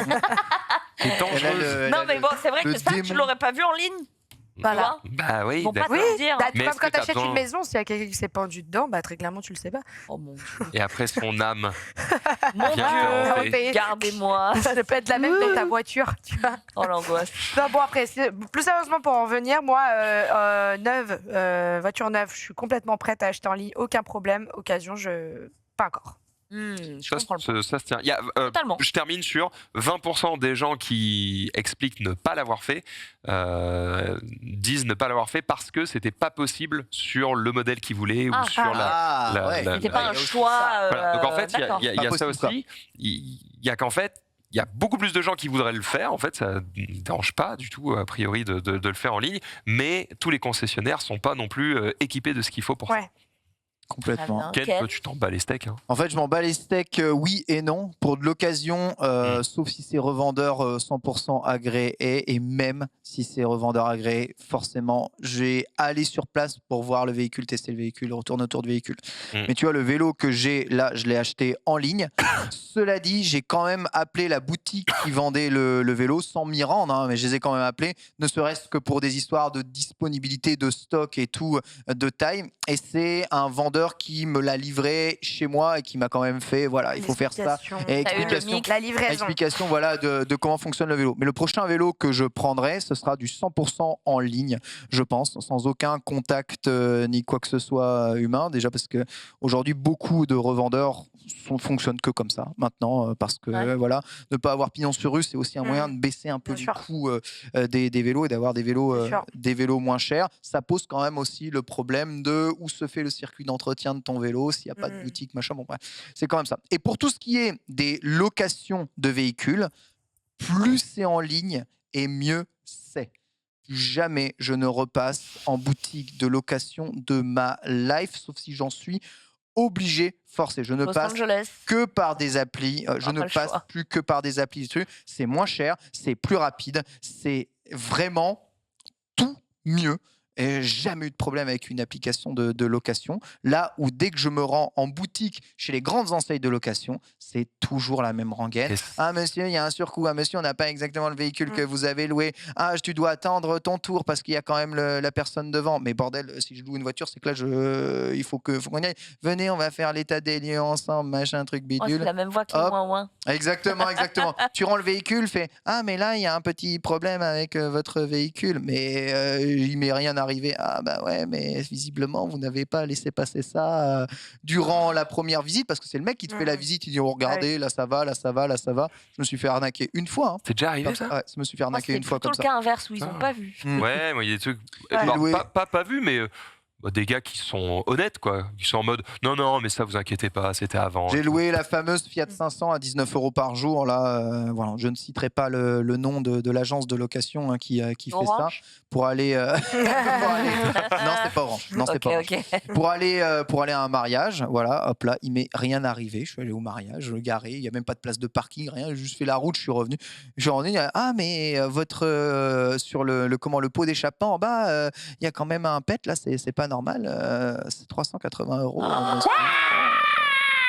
Donc, évidemment 19 €. Attends, fais juste ça là. C'est lui qui fait l'état des lieux. Regardez, j'ai juste manqué, j'ai fait confiance, j'ai manqué de regarder en dessous. Pour voir s'il n'y avait pas un pet, tu vois, sous la voiture. Faut jamais faire ça, toujours regarder en dessous. 350 balles. Franchement, à ce prix-là, je lui démonte le. Je mets un coup de pied dedans. Ouais, voilà. Il est pété là. Il y a un pet, regarde bien, il est pété. Je t'ai pas payé. C'est clair. Les deux affreux, quoi. Bah ouais, mais bon.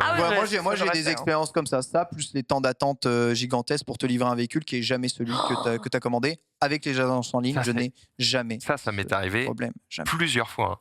Je veux ce véhicun-là. Et tu l'as pas. Désolé, c'est pas le même. Mais on a un équivalent. Mais nique ta mère, ton équivalent qui pue à mort. Non, faut dire les termes. On laisse les mamans tranquilles, on a dit. Question, du coup, est-ce qu'il n'y a pas là, peut-être, une interprétation de cet échantillonnage et de cette étude qui pourrait nous alerter sur certaines disparitions de métiers? Mais j'espère bien. Faudrait l'équivalent d'un les Uber mais en location, tu vois, faire avec du particulier, je sais pas, mais bien fait. Mais l'humain, il va se former, il va faire autre chose. Ça se fait déjà. Crois-moi, il y a de l'humain même dans les agences en ligne. Je passe par Vituro quasiment tout le temps. J'ai le moindre problème, 24 heures sur 24, j'ai quelqu'un qui me répond et un être vivant, tu vois, qui me répond. Oui, vous avez ce problème-là, ok, on va voir. Ils peuvent contrôler le véhicule à distance, tu vois, pour checker s'il y a des problèmes ou des machins. Johan Bernier, bienvenue. Tu peux les appeler ou alors ça sera un assistant Google peut-être un jour, j'en sais rien. Mais en tout cas, le moindre problème que j'ai eu à chaque fois que j'ai une ristourne, par exemple, l'exemple typique, tu vas dans la voiture, ça pue la clope. Tu vas en voiture, ça pue la clope. Direct, j'appelle, hop là, ça pue la clope, c'est pas possible. Ah, on est vraiment désolé. Hop là, on vous offre 50 € sur votre prochaine location. Et puis je récupère de l'argent, donc ça pue la clope, mais au moins la prochaine location, je l'ai gratos, tu vois. Et si tu restes honnête et que tu rends toujours tes véhicules avec le compte client que tu as, généralement on te fait confiance et ça marche bien. Et c'est les anciens clients qui sont recontactés. Monsieur, vous avez fumé dans la voiture, c'est pas possible, c'est interdit. Et c'est eux qui prennent. Et t'as plutôt intérêt du coup à le faire, parce que si tu le fais pas, c'est peut-être le mec d'après qui va dire que ça pue la clope. Oui. Et du coup, c'est toi qui vas dans la sauce. Alors que toi, tu fumes pas. Non. Et les odeurs de clope, je déteste ça. Oh là là. Mais moi, tu vois, je crois que après avoir écouté vos arguments, j'ai toujours besoin d'un point de chute physique où je vais pouvoir me plaindre. C'est un problème. Ouais. Parce qu'il y a toujours, il y a de plus en plus de systèmes de livraison où ils te livrent vraiment ta voiture chez toi ou à ton taf ou quoi. Tout à fait. Ouais. Mais du coup, effectivement, une fois que tu l'as quoi.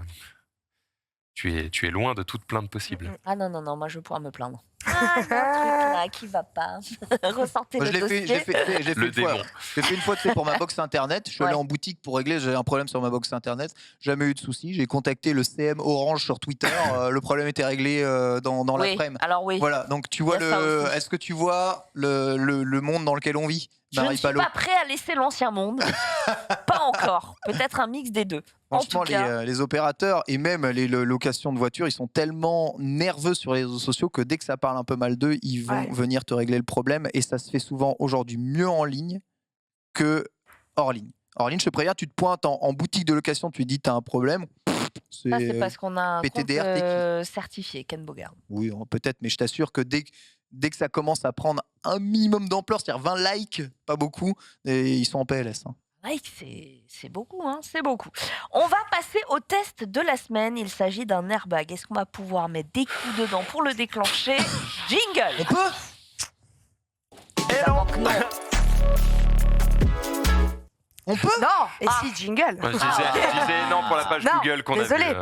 Oh là là, à chaque fois je veux. Est-ce que vous vous souvenez du premier gilet airbag que j'avais présenté il y a quelques semaines sur ce plateau? J'ai eu d'excellents retours par rapport à ça, mais j'ai eu surtout beaucoup de gens qui m'ont dit il est génial, mais moi, l'abonnement tous les mois, j'ai pas envie. C'est clair, voilà. Et j'ai vraiment eu beaucoup de retours dans ce sens-là avec est-ce qu'il n'y a pas quelque chose de moindre, on revient à un câble classique et autres. Donc, je vous ai dégoté le tout dernier et nouveau gilet airbag All Shot, qui est celui-ci. Voilà. Et déjà, il est stylé. Hein. Et ça a l'air français. Tout à fait. Alors moi, j'ai eu un All Shot. J'ai eu leur premier il y a peut-être 6 ans. Très sincèrement, voilà, il était très bien, mais il n'était pas beau. Hein. Tu n'avais pas envie de le mettre. Ça fait très ski nautique. Hein.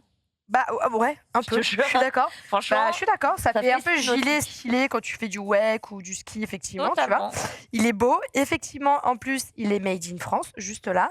Donc ça, c'est un modèle femme, hein, forcément, parce qu'ils l'ont envoyé à moi. Voilà. Est-ce que vous voulez que je le mette? Est-ce que Ken, bah oui, pour un modèle femme. Moi, c'est trop gentil. Mais ça va le faire. Voilà.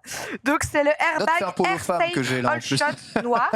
Celui-ci c'est le noir, mais il existe en 2 coloris. Hein. Il y a le noir et il y a du gris aussi, si vous préférez le gris, qui est aussi très sympathique. Je vais remonter les épaulettes là, visiblement. Mais quel enfant. Ça le fait mieux. Alors justement, tu vois, au niveau des bras, il est bien coupé, juste en dessous des bras. C'est-à-dire que tu es assez libre de tes mouvements quand tu le mets, parce qu'il ne faut pas oublier que sur ce type de gilet... pour moi, non? En fait, tu mets un blouson en dessous. Ah ok, d'accord. Ouais, voilà, c'est que ça se porte par-dessus le blouson moto en cuir. Donc effectivement, c'est du S, mais bien évidemment qu'il paraît large, puisqu'il n'y a pas le cuir moto juste en dessous, là. Voilà. Et effectivement, ce qui change par rapport à certains gilets qu'on a pu essayer, c'est qu'on voit bien en dessous des aisselles qu'il est bien coupé, et ça change parce qu'effectivement quand ça remonte trop entre ça et le cuir, à un moment donné on arrive vraiment sur quelque chose qui nous compresse, qui nous comprime. On constate aussi que Ken n'est pas épilé des tout bras. Voilà. Les poils sont des poils, j'ai jamais vu ça. On adore. Voilà. Donc assez dégagé. On peut constater le câble qui va venir relier la moto qui est juste à côté. Voilà, c'est ça qui fait office de déclenchement de protection. On est sur quelque chose qui est en déclenchement à moins de 80 millisecondes. Non. Ah, pas dit. Regarde, tu m'as mis un CP. Je peux très vite faire CPE quand je veux. Okay, donc on se détend. Voilà, on ne tire pas dessus. Est-ce que tu peux ouvrir et nous montrer la cartouche par l'intérieur, s'il te plaît, Ken? Bien sûr. Voilà. Alors dis-moi, j'ouvre ça comme ça. Je suis sûre que tu vas trouver ça parfaitement. Impeccable. Oh, c'est là-dedans. Ah oui, voilà, attends, il y a une autre fermeture quelque part. Attends, je vais essayer de trouver. Peut-être que tu l'enlèves. Peut-être vers le haut, ouais, je pense que c'est l'ouverture vers la nuque. Ah, c'est difficile de retrouver. Suis-je si nul que ça? Attends, ne panique pas. L'aide pas. Faut vraiment qu'il galère ces grands morts. Ah oui, d'accord, mais elle est loin, non? C'est ça qu'on doit retirer pour aller chercher là, ce petit truc-là? En fait, faut que t'enlèves. C'est toute la doublure, c'est un truc comme ça? Ah, c'est trop dur. Vas-y, je vais le faire. C'est trop dur, Alison. Toujours rêvé. Bon, après, tu n'es pas. Oui, c'est là. Tu n'es pas obligé de le faire. La cartouche est là. Voilà, la cartouche est là, on est d'accord. La cartouche est juste ici. En étant sur moi, je peux pas le retirer. Je peux le faire que en l'ayant posé. En l'enlevant. Tu as une cartouche qui est comprise avec le gilet, évidemment. Regarde, tu vois, c'est bête. Hein. Tu vois comme on voit à travers là? Ouais. C'est ça. Ouais. Le gilet est vraiment très aéré. Il est constitué de matière. Tu dois le sentir. C'est quelque chose qui est vraiment confortable et léger. De ouf. Voilà. Et ils sont vraiment là. Les marques sont en train de travailler sur cette légèreté et ce confort qu'on n'avait pas forcément avant avec un gilet airbag. Hein, tout simplement, c'était quelque chose qui se comprimait. Et qu'est-ce qui... je suis confort. Oui, il montre me met son boule. La souplesse disponible. Voilà les positions de Ken pour vous montrer à quel point ce gilet est formidable et très confortable. On est sur un gilet qui est homologué CE et qui a 3 étoiles sur 5 au SRA. Donc le SRA, pour ceux qui ne savent pas... 3 sur 5, c'est beaucoup ou c'est pas assez? 3 sur 5, ça commence à être bien. On est déjà sur un niveau qui est très bien. À partir de 2, déjà, c'était très correct pour décrocher. C'est comme les étoiles Michelin à un moment donné. Pour les décrocher, tu décroches. Ah oui, d'accord, c'est comme ça que ça marche. Bien sûr. Parce que tu vois, au crash test, 3 sur 5, généralement, on dit que c'est décevant. Ouais, c'est moyen. Donc voilà, il est certifié CE, il y a plusieurs protections comme notamment la dorsale, il est assez aéré et surtout on est sur, donc je l'ai dit tout à l'heure mais je le redis, un déclenchement à moins de 80 millisecondes, ce qui est plutôt correct. Et au niveau du prix, on est sur 379 € en moyenne. Ah ouais. Donc là, c'est sur le site d'Afi notamment, mais et là, il n'y a pas d'abonnement, c'est-à-dire que tu l'achètes une fois. Voilà. Il est livré donc comme ceci et vous avez la cartouche que vous pouvez à chaque fois remplacer.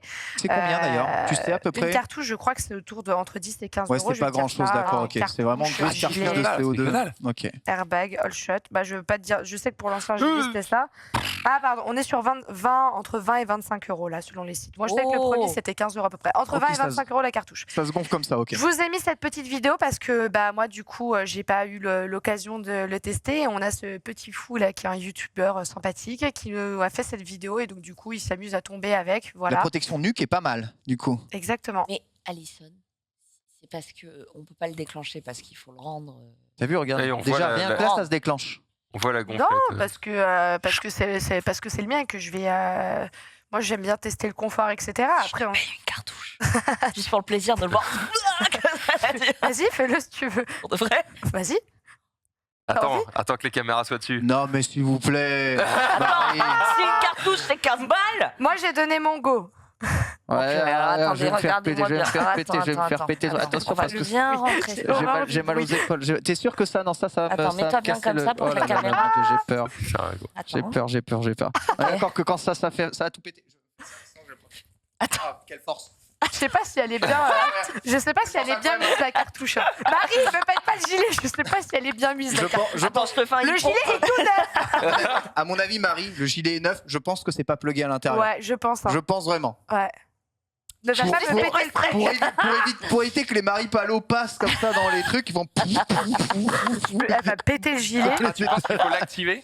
Ouais, je pense. Ouais. Mais attendez, je vais essayer de l'ouvrir. Voilà, mais parce que très sincèrement, là, il est tout neuf dans son jus. Tu vois, j'ai même pas enlevé les étiquettes. Oui, je vais le tester ce week-end. Donc, ne me le pète pas avant le test sur moi. Voilà. Hein. T'es sûr?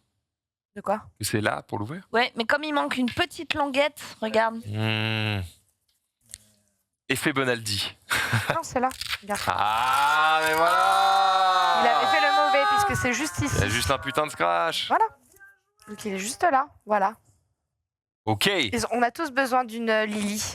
Mais ça a l'air d'être. Donc ça marche, il faut juste tirer plus fort. Voilà. Faut juste que. Ouais, je pense qu'il est juste tirer plus violemment. En fait, il faut vraiment que je le.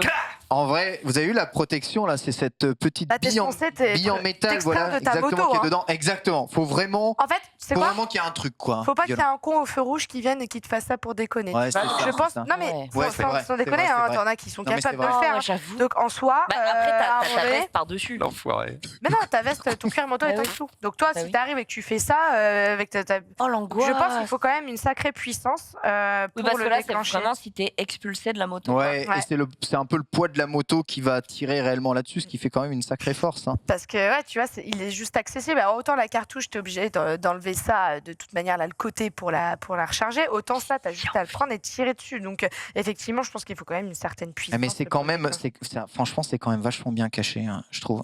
Oui, il est léger, c'est bien fait. Mais David, comment t'as galéré à trouver? Je croyais que tout à l'heure, quand tu me disais, faut enlever le. Ouais, moi je pensais que j'avais compris que tu me parlais de la doublure, mais en effet, non, c'est très accessible. Tu peux l'avoir sur toi pour l'ouvrir la cartouche. Donc ça reste quand même pratique. Alors pardonne-moi, en quoi c'est un modèle femme? Je ne comprends pas très bien. Parce qu'il est quand même cintré. Hein. D'accord, ok. Il est quand même plus cintré. C'est cintré là, c'est ça, tu veux dire? Ouais, dans la coupe, c'est plus cintré. Les S de femmes ne sont pas les mêmes que les S pour hommes. Donc voilà, c'est adapté à la femme. Même là, sur les épaules, c'était assez court, tu vois. Ce que je veux dire, c'est que c'est peut-être moins flagrant que sur d'autres tenues, mais ça avait l'air de fit sur moi. Après, j'ai pas le cuir, tu vois, sur mes épaules, donc je peux pas trop dire, mais ça avait l'air de fitter quand même pas trop mal. Hein. En tout cas, c'est le modèle femme. Voilà, il existe aussi pour hommes. On peut donner. Voilà. S'il n'y a plus de modèle homme. Ça, c'est une taille unique. Donc taille unique, et j'ai l'impression quand même que ça s'adapte à un grand panel de tailles. Ouais, j'avoue. Bien sûr, c'est élastique. Voilà. Donc on est quand même sur quelque chose qui a été pensé pour voilà. Moi, c'est la légèreté qui me. Ouais, moi je trouve ça très léger. J'aime beaucoup qu'ils mettent en plus un renfort de dos, sachant que tu es un peu censé quand même m'emporter, mais tu vois, ça peut remplacer un peu une dorsale si tu mets ça aussi. Est-ce que t'as une dorsale? Oui, c'est ça. À l'intérieur. Donc ça peut te remplacer le fait d'en mettre une, tu vois. Tu peux en mettre une si tu veux, mais ça c'est une vraie dorsale à l'intérieur. D'accord. Okay. Tu n'as plus besoin avec ça de mettre ta dorsale si déjà te comprime ton manteau. Effectivement, si tu mets une dorsale plus ton cuir plus ça, à la fin t'as même plus la place d'aller chercher des poignées. Ça fait un peu multifonction, tu vois. Bien sûr. Ça, j'ai l'airbag et dorsale. Tester ça ce week-end dans les mêmes conditions de la vidéo, c'est-à-dire que tu vas t'éjecter. Non, pas du tout. Comment moi je pas tomber. Moi, ce que je teste à chaque fois. Tu vas sur circuit? Non, celle-là, je vais pas le prendre. Je vais faire la vanne en mode si tu vas sur circuit, tu vas tomber. Qui rigole parce que. De gravier, je remets dès cette semaine à te prévoir un coup de 300 là, Carole, là, qu'on rigole. Non, ça, je veux pas dire de bêtises. Il me semble que ce système-là, il est interdit sur circuit. Ouais, il me semble que c'est interdit. Donc, c'est vraiment que maintenant les. Je crois, pour moi. Je vois pas ça si ça se déclenche. Après, t'as pas la même tenue en circuit que quand t'es en ville. Ouais, je sais pas. Là, je rechercherai l'info. Si ça c'est autorisé. Donc là, tu vas le tester. Tu vas plutôt tester le confort. Ce que je teste à chaque fois, c'est la praticité, parce que de toute manière, c'est un gilet qui se déclenche. Donc voilà, le fait qu'il se déclenche, moi j'ai. Enfin, vous avez déjà des vidéos disponibles entre guillemets sur YouTube si vous voulez voir comment il se déclenche et où. Voilà, moi ce que je teste c'est en tant que femme, le fit, comment il est cintré, le fait de le porter longtemps, en espérant qu'il ne se déclenche jamais, évidemment. Tu peux redire le prix? On est sur 379, exactement. Et franchement, ça a quand même bien évolué parce qu'il y a quelques années, c'était 1000 balles pour avoir un truc. Pour avoir un gilet gonflable. C'est plus abordable. T'en as de plus en plus dans ces prix-là. Et puis, quand je vous dis 379 €, encore une fois, c'est sur Daffy. Après, il y a différents sites, mais c'est aux alentours de ce prix. Très bien. Voilà. Très bien, très bien. Merci beaucoup. C'était hyper cool. Comme disait Max, on espère qu'il ne se déclenchera jamais, sauf sur Ken si je tire. Alors t'as tiré, hein? Ah bah ouais, t'as tiré, mais pas assez. Pas assez. Voilà. Parce que effectivement, en fait, j'ai failli mettre mon pied sur ta hanche comme ça et tirer. Je me suis dit, en fait, non, c'est Ken. Tu ne peux pas lui marcher dessus. Mais j'y ai pensé. On va continuer avec toi, Alison, le ski de nuit. Ouais. Oh oui. Le saviez-vous? Le saviez-vous qu'on peut faire du ski en nocturne? Est-ce que c'est quelque chose que vous connaissez? Du snowboard en nocturne. La seule fois où j'ai vu des skieurs en nocturne, c'était une procession de moniteurs de ski. Tu sais, ils ont un truc au flambeau et puis ils descendent le truc, c'est très joli. Mais tu te dis, ok, c'est vraiment un truc pour les boss parce qu'on y voit déjà pas grand chose en fin de journée. Les gamins le font. J'étais avec des gamins quand on l'a fait là. Oui. Du coup, je vous ai rappelé des flambeaux. Oui, mais c'était des torches. Toi, tu parles des animations que font souvent, par exemple, des restaurants d'altitude où en fait tu montes manger, tu réserves et tu fais une descente au flambeau. Toi, tu parles de ça. Ah non, moi c'était l'école de ski.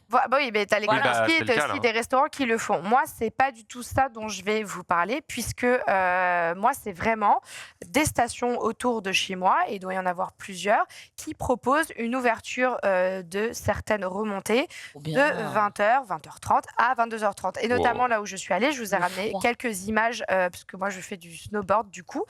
Mais voilà, donc ça c'était... voilà, vous voyez, ça fait bien nuit. Donc j'étais au Collet d'Alvar.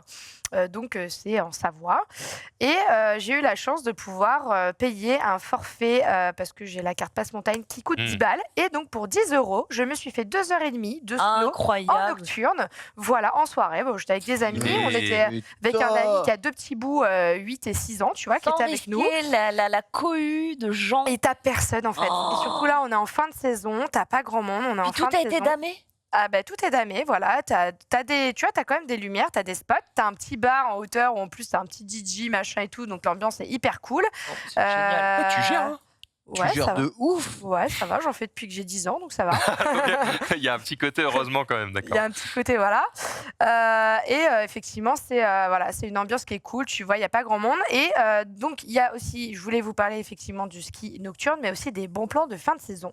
Parce que là, on est on est début avril. Moi, personnellement, il y a encore 2 jours, là, j'ai pris la grosse poudreuse qui venait de tomber, où je suis allée à Chamonix. On est début avril et c'est le seul moment où j'ai vu la neige de l'année. Donc, il y a peut-être un problème.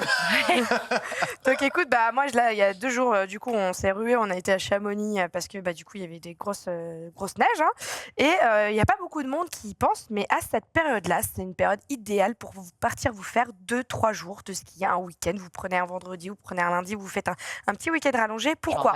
Alors déjà, au-delà du ski pas trop loin quand même. Hein. Non, regarde d'où je suis venue là. J'arrive de Chambéry ce matin, je te rappelle, et je repars à Chambéry ce soir. Je faisais des 6 heures de route pour partir au ski, mais par contre, 3 heures de route pour aller Montpellier-Sarchevalier, je restais minimum une semaine, quoi. Ouais. C'est relou d'y aller quand même, de faire beaucoup de route. C'est relou, mais regarde, tu pars un vendredi midi, tu arrives le vendredi soir, tu prends ta montée et après tu prends ton petit bus ou tu prends un Uber, un taxi, là-bas il n'y a pas de Uber. Tu arrives à ton petit Airbnb, là, tu te fais ta petite fondue, ta petite raclette le soir, le samedi, bam bam, tu te fais toute la journée, tu te fais le dimanche matin. En plus, par chez nous, le samedi, ce qu'il faut savoir, c'est que tu as quand même les forfaits moins chers. Pourquoi ? Parce que c'est les chassés-croisés.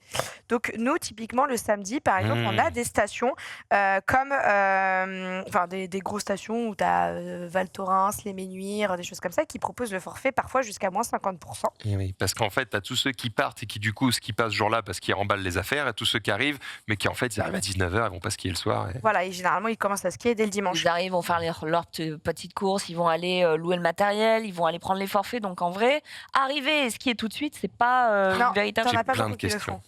Donc alors attends, je t'arrête parce que peut-être que je vais répondre à tes questions avant. Donc déjà, tu as le fait que si tu te fais un week-end, tu as les Airbnb moins chers, les locations moins chères. Tu as les forfaits de ski moins chers là en basse saison. Tu vois, par exemple, là, les Ménuires, normalement, c'était 58 €. On a payé 40 €. En plus, si tu y vas le samedi, tu as encore plus de réduction. On est en fin de saison, donc ça veut dire que tous les magasins potentiellement de la station font du déstockage. Là, très clairement, quand on était à Chamonix il y a 2 jours, tu avais tous les EcoSport, les Intersport, etc., qui avaient tous les skis devant là, qui vendent à que dalle. Donc, c'est aussi le moyen peut-être... Lily, les bons plans, c'est fait pour. Voilà. Et d'autant plus, pour ceux qui ne connaissaient pas, vous avez la possibilité, si vous arrivez un vendredi soir tard, selon les stations, de vous faire un peu de ski nocturne. Voilà. C'est incroyable. Question, quel est le niveau, si vous en avez fait, école de ski ? J'ai pas de tampon. J'ai fait un stage d'une semaine de snow juste pour apprendre à tenir sur mes 2 jambes. Commencé par le snowboard. Normalement, t'es censé avoir un petit tampon à la fin, mais j'ai pas fait la dernière journée parce que je me suis cassé avant. Ah, t'as surfé 1, surfé 2, surfé 3. Voilà. Il y avait 4 à mon époque. Ah ouais ? Ouais. Ah ouais, bon, peut-être. Et j'ai surf 0,7. Voilà. Donc un peu naze, mais j'aime bien. Donc j'y retournerai probablement. Une de mes questions, c'était est-ce qu'il faut mieux, d'après toi, acheter son matos ou est-ce qu'il vaut mieux le louer ? Encore une fois, ça dépend de ton usage. En fonction de ton usage, je me doutais qu'il y avait ça. Alison, elle va acheter. La question, c'était à partir de combien de fois faut y aller pour se dire ok, vaut mieux que j'achète. Alors, par exemple, une fois par an. je te donne un exemple. Moi, là, je viens de changer de board parce que très clairement, ça faisait. Je fais du snow depuis l'âge de 12 ans, quelque chose comme ça. Et tous les ans. Moi, c'est ma deuxième passion, voire c'était ma première avant la moto. Le snowboard, j'ai jamais fait de ski, j'ai attaqué par le snow. Et donc, au tout début, la première fois que j'y suis allée pour mon stage, je savais pas si ça me plairait. Donc, j'ai loué. Et effectivement, aujourd'hui, tu as des locations qui sont vraiment pas chères. Par exemple, avec du Skimium, tu peux te louer des skis ou des snows à la journée pour 15 balles avec les chaussures. Et ils te font des petites remises, des fois sympas. C'est ça. Sauf que quand tu commences à y aller plusieurs fois, déjà, rien que régulièrement chaque année, tu en as pour minimum 100 balles de location. Ouais, c'est ça. Mon premier snowboard, que je viens juste de lâcher parce qu'il fallait à un moment donné que je commence à attaquer des trucs, du freestyle, des switches et tout qui ne me permettent plus avec ma planche débutante. Donc, je viens de racheter un snow. Mais la première, j'avais dû la payer 200 €, snow et fixation. Et bon plan, j'avais payé mes chaussures neuves, déstockage en station, je les avais payées 35 €. Bravo.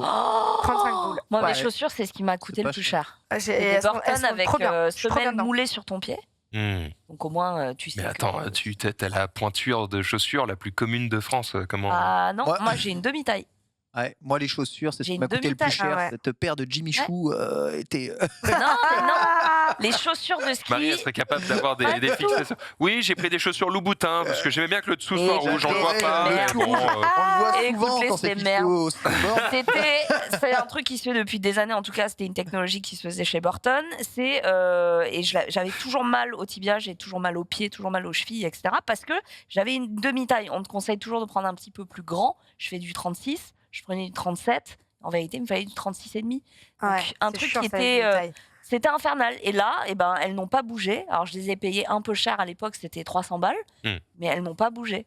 Et du coup, j'en suis très contente. Mais encore une fois, pour répondre à ta question, ça dépend de l'utilisation. J'y allais tous les ans, plusieurs fois par an. Oui, d'accord. Donc, ça valait le coup. Ça valait le coup. Mais si tu vas une fois de temps en temps, en fait, tu loues. Parce que le loueur même va te conseiller des trucs par rapport à ta taille, par rapport à ton niveau, par rapport au pied que tu mets devant. Donc, alors que toi, tu vas peut-être acheter un truc en disant « Ah, c'est pas cher » ou « Ah, elle est trop belle ». Non, mais le jour où je fais ça, je vais dans une boutique et je demande à un pro d'expliquer. Tu vas aller voir Jules à Decathlon. Enfer. Oui, c'est ça. Hein.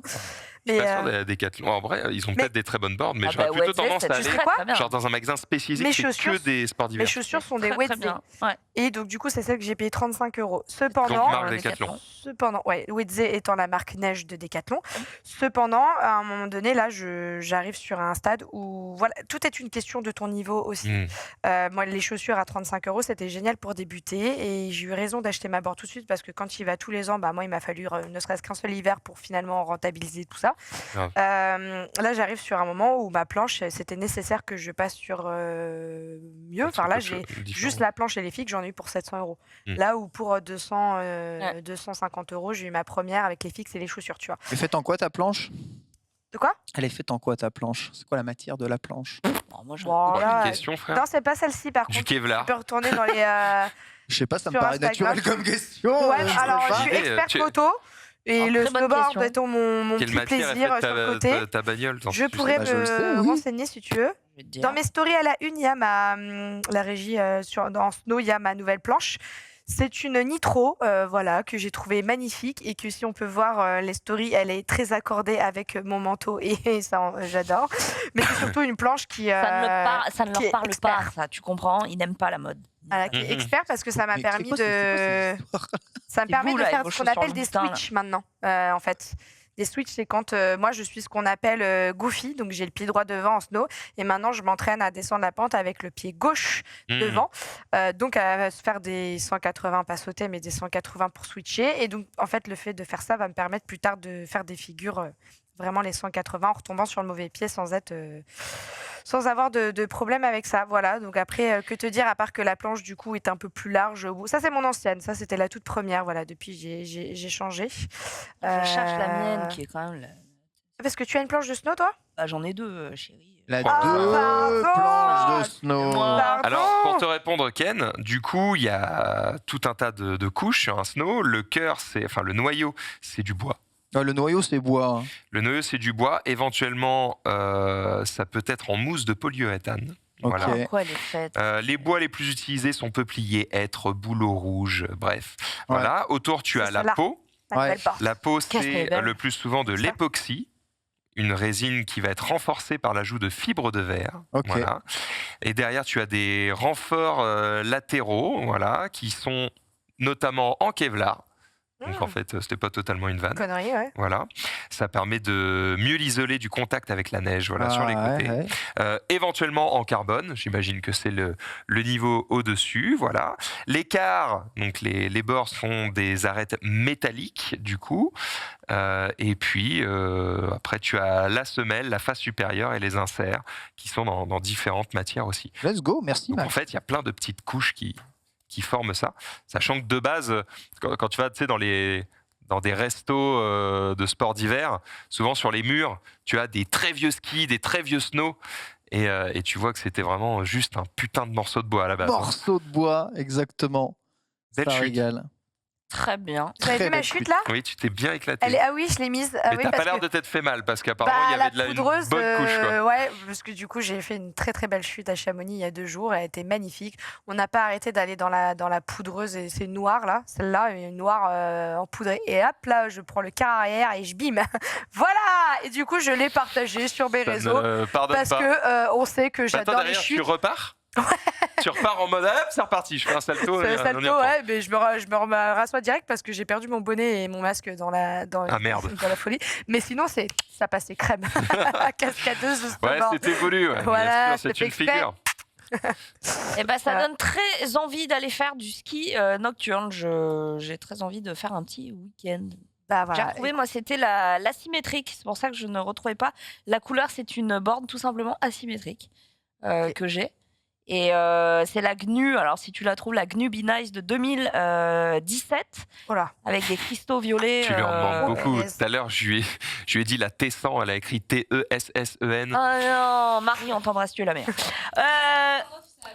C'est un jeu de merde. C'est vrai que ça devrait rester en off, je suis un enculé. On a une news du côté de Ken, je n'ai pas mes yeux.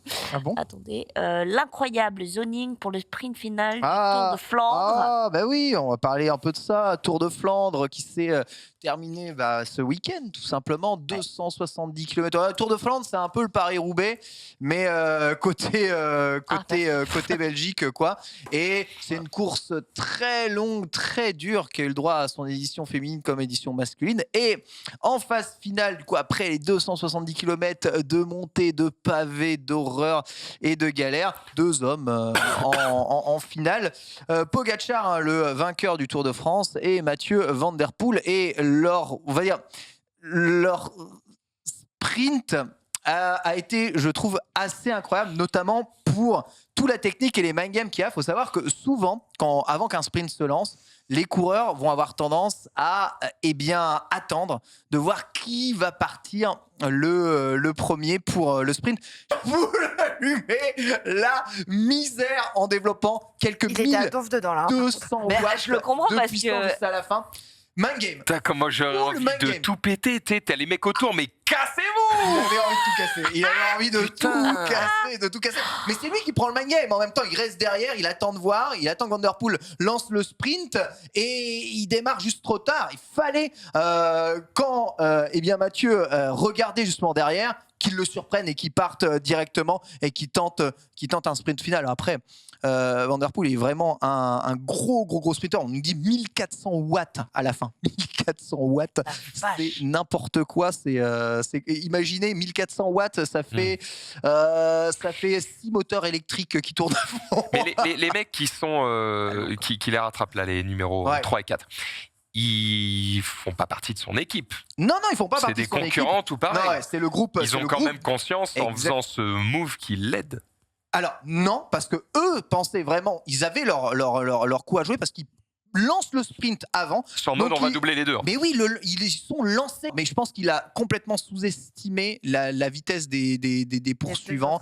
Ouais. Après, Van Der Poel, il est vraiment très fort. Le gars est resté premier quand même. Donc, il faut savoir que les gars ont 270 km dans les pattes, dont la moitié des parties pavées.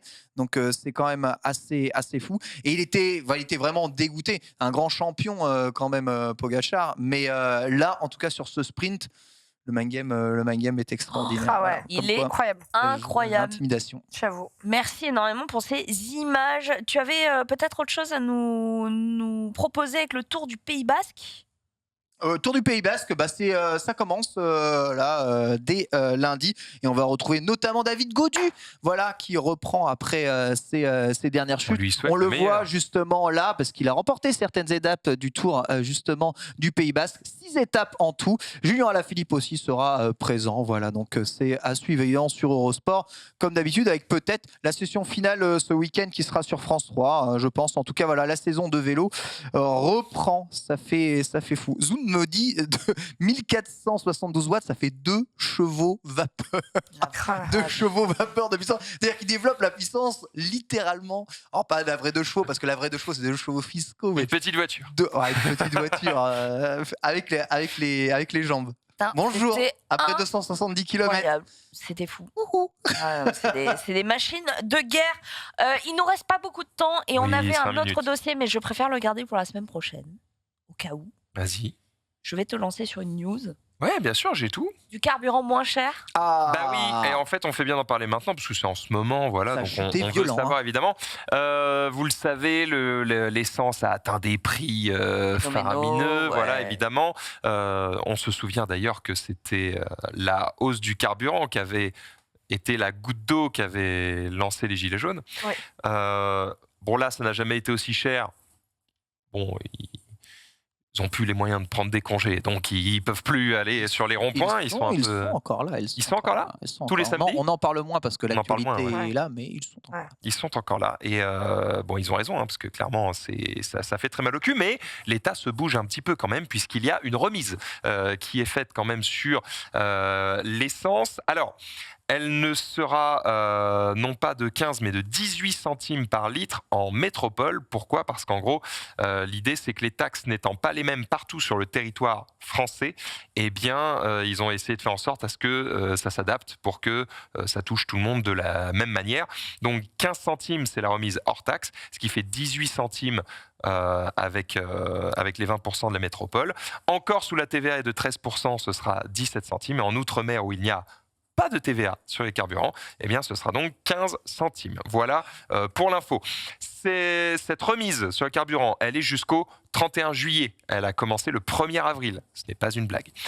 Voilà, ça c'est quand même des choses à savoir. Ça touche tous les carburants, peu importe ce que vous mettez dans votre bagnole. Tout le monde peut en profiter, que ce soit évidemment les particuliers, les professionnels, et même pas forcément uniquement les 4 roues qu'on connaît évidemment sur les routes. Ça fonctionne aussi, donc voitures utilitaires poids lourds, mais aussi pour les trains, les bateaux, les tracteurs, voilà, peu importe ce que vous utilisez, la moto bien sûr, peu importe ce que vous utilisez qui a des roues ou même pas, qui utilise un moteur, ça c'est pris en compte, il n'y a pas de souci. Est-ce que le montant affiché en bord de route sera remisé ou est-ce que c'est le montant remisé qu'on t'affiche ?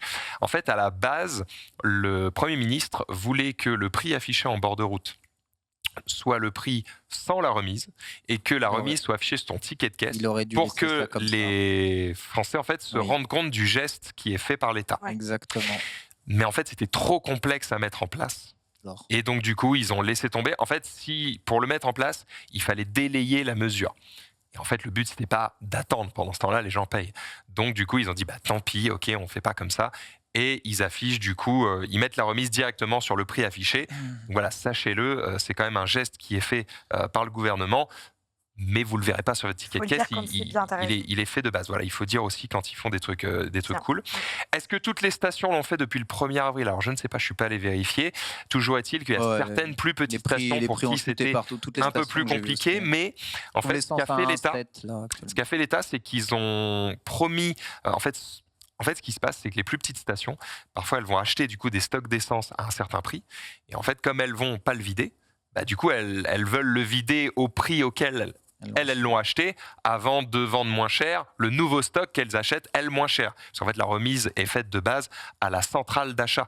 Donc du coup, si le mec l'a acheté plus cher, son essence, il n'a pas envie de la revendre moins cher.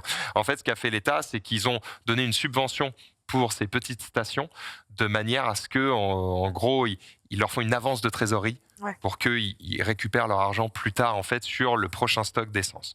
Donc ça c'est cool, ce qui fait que normalement c'est pour tout le monde partout.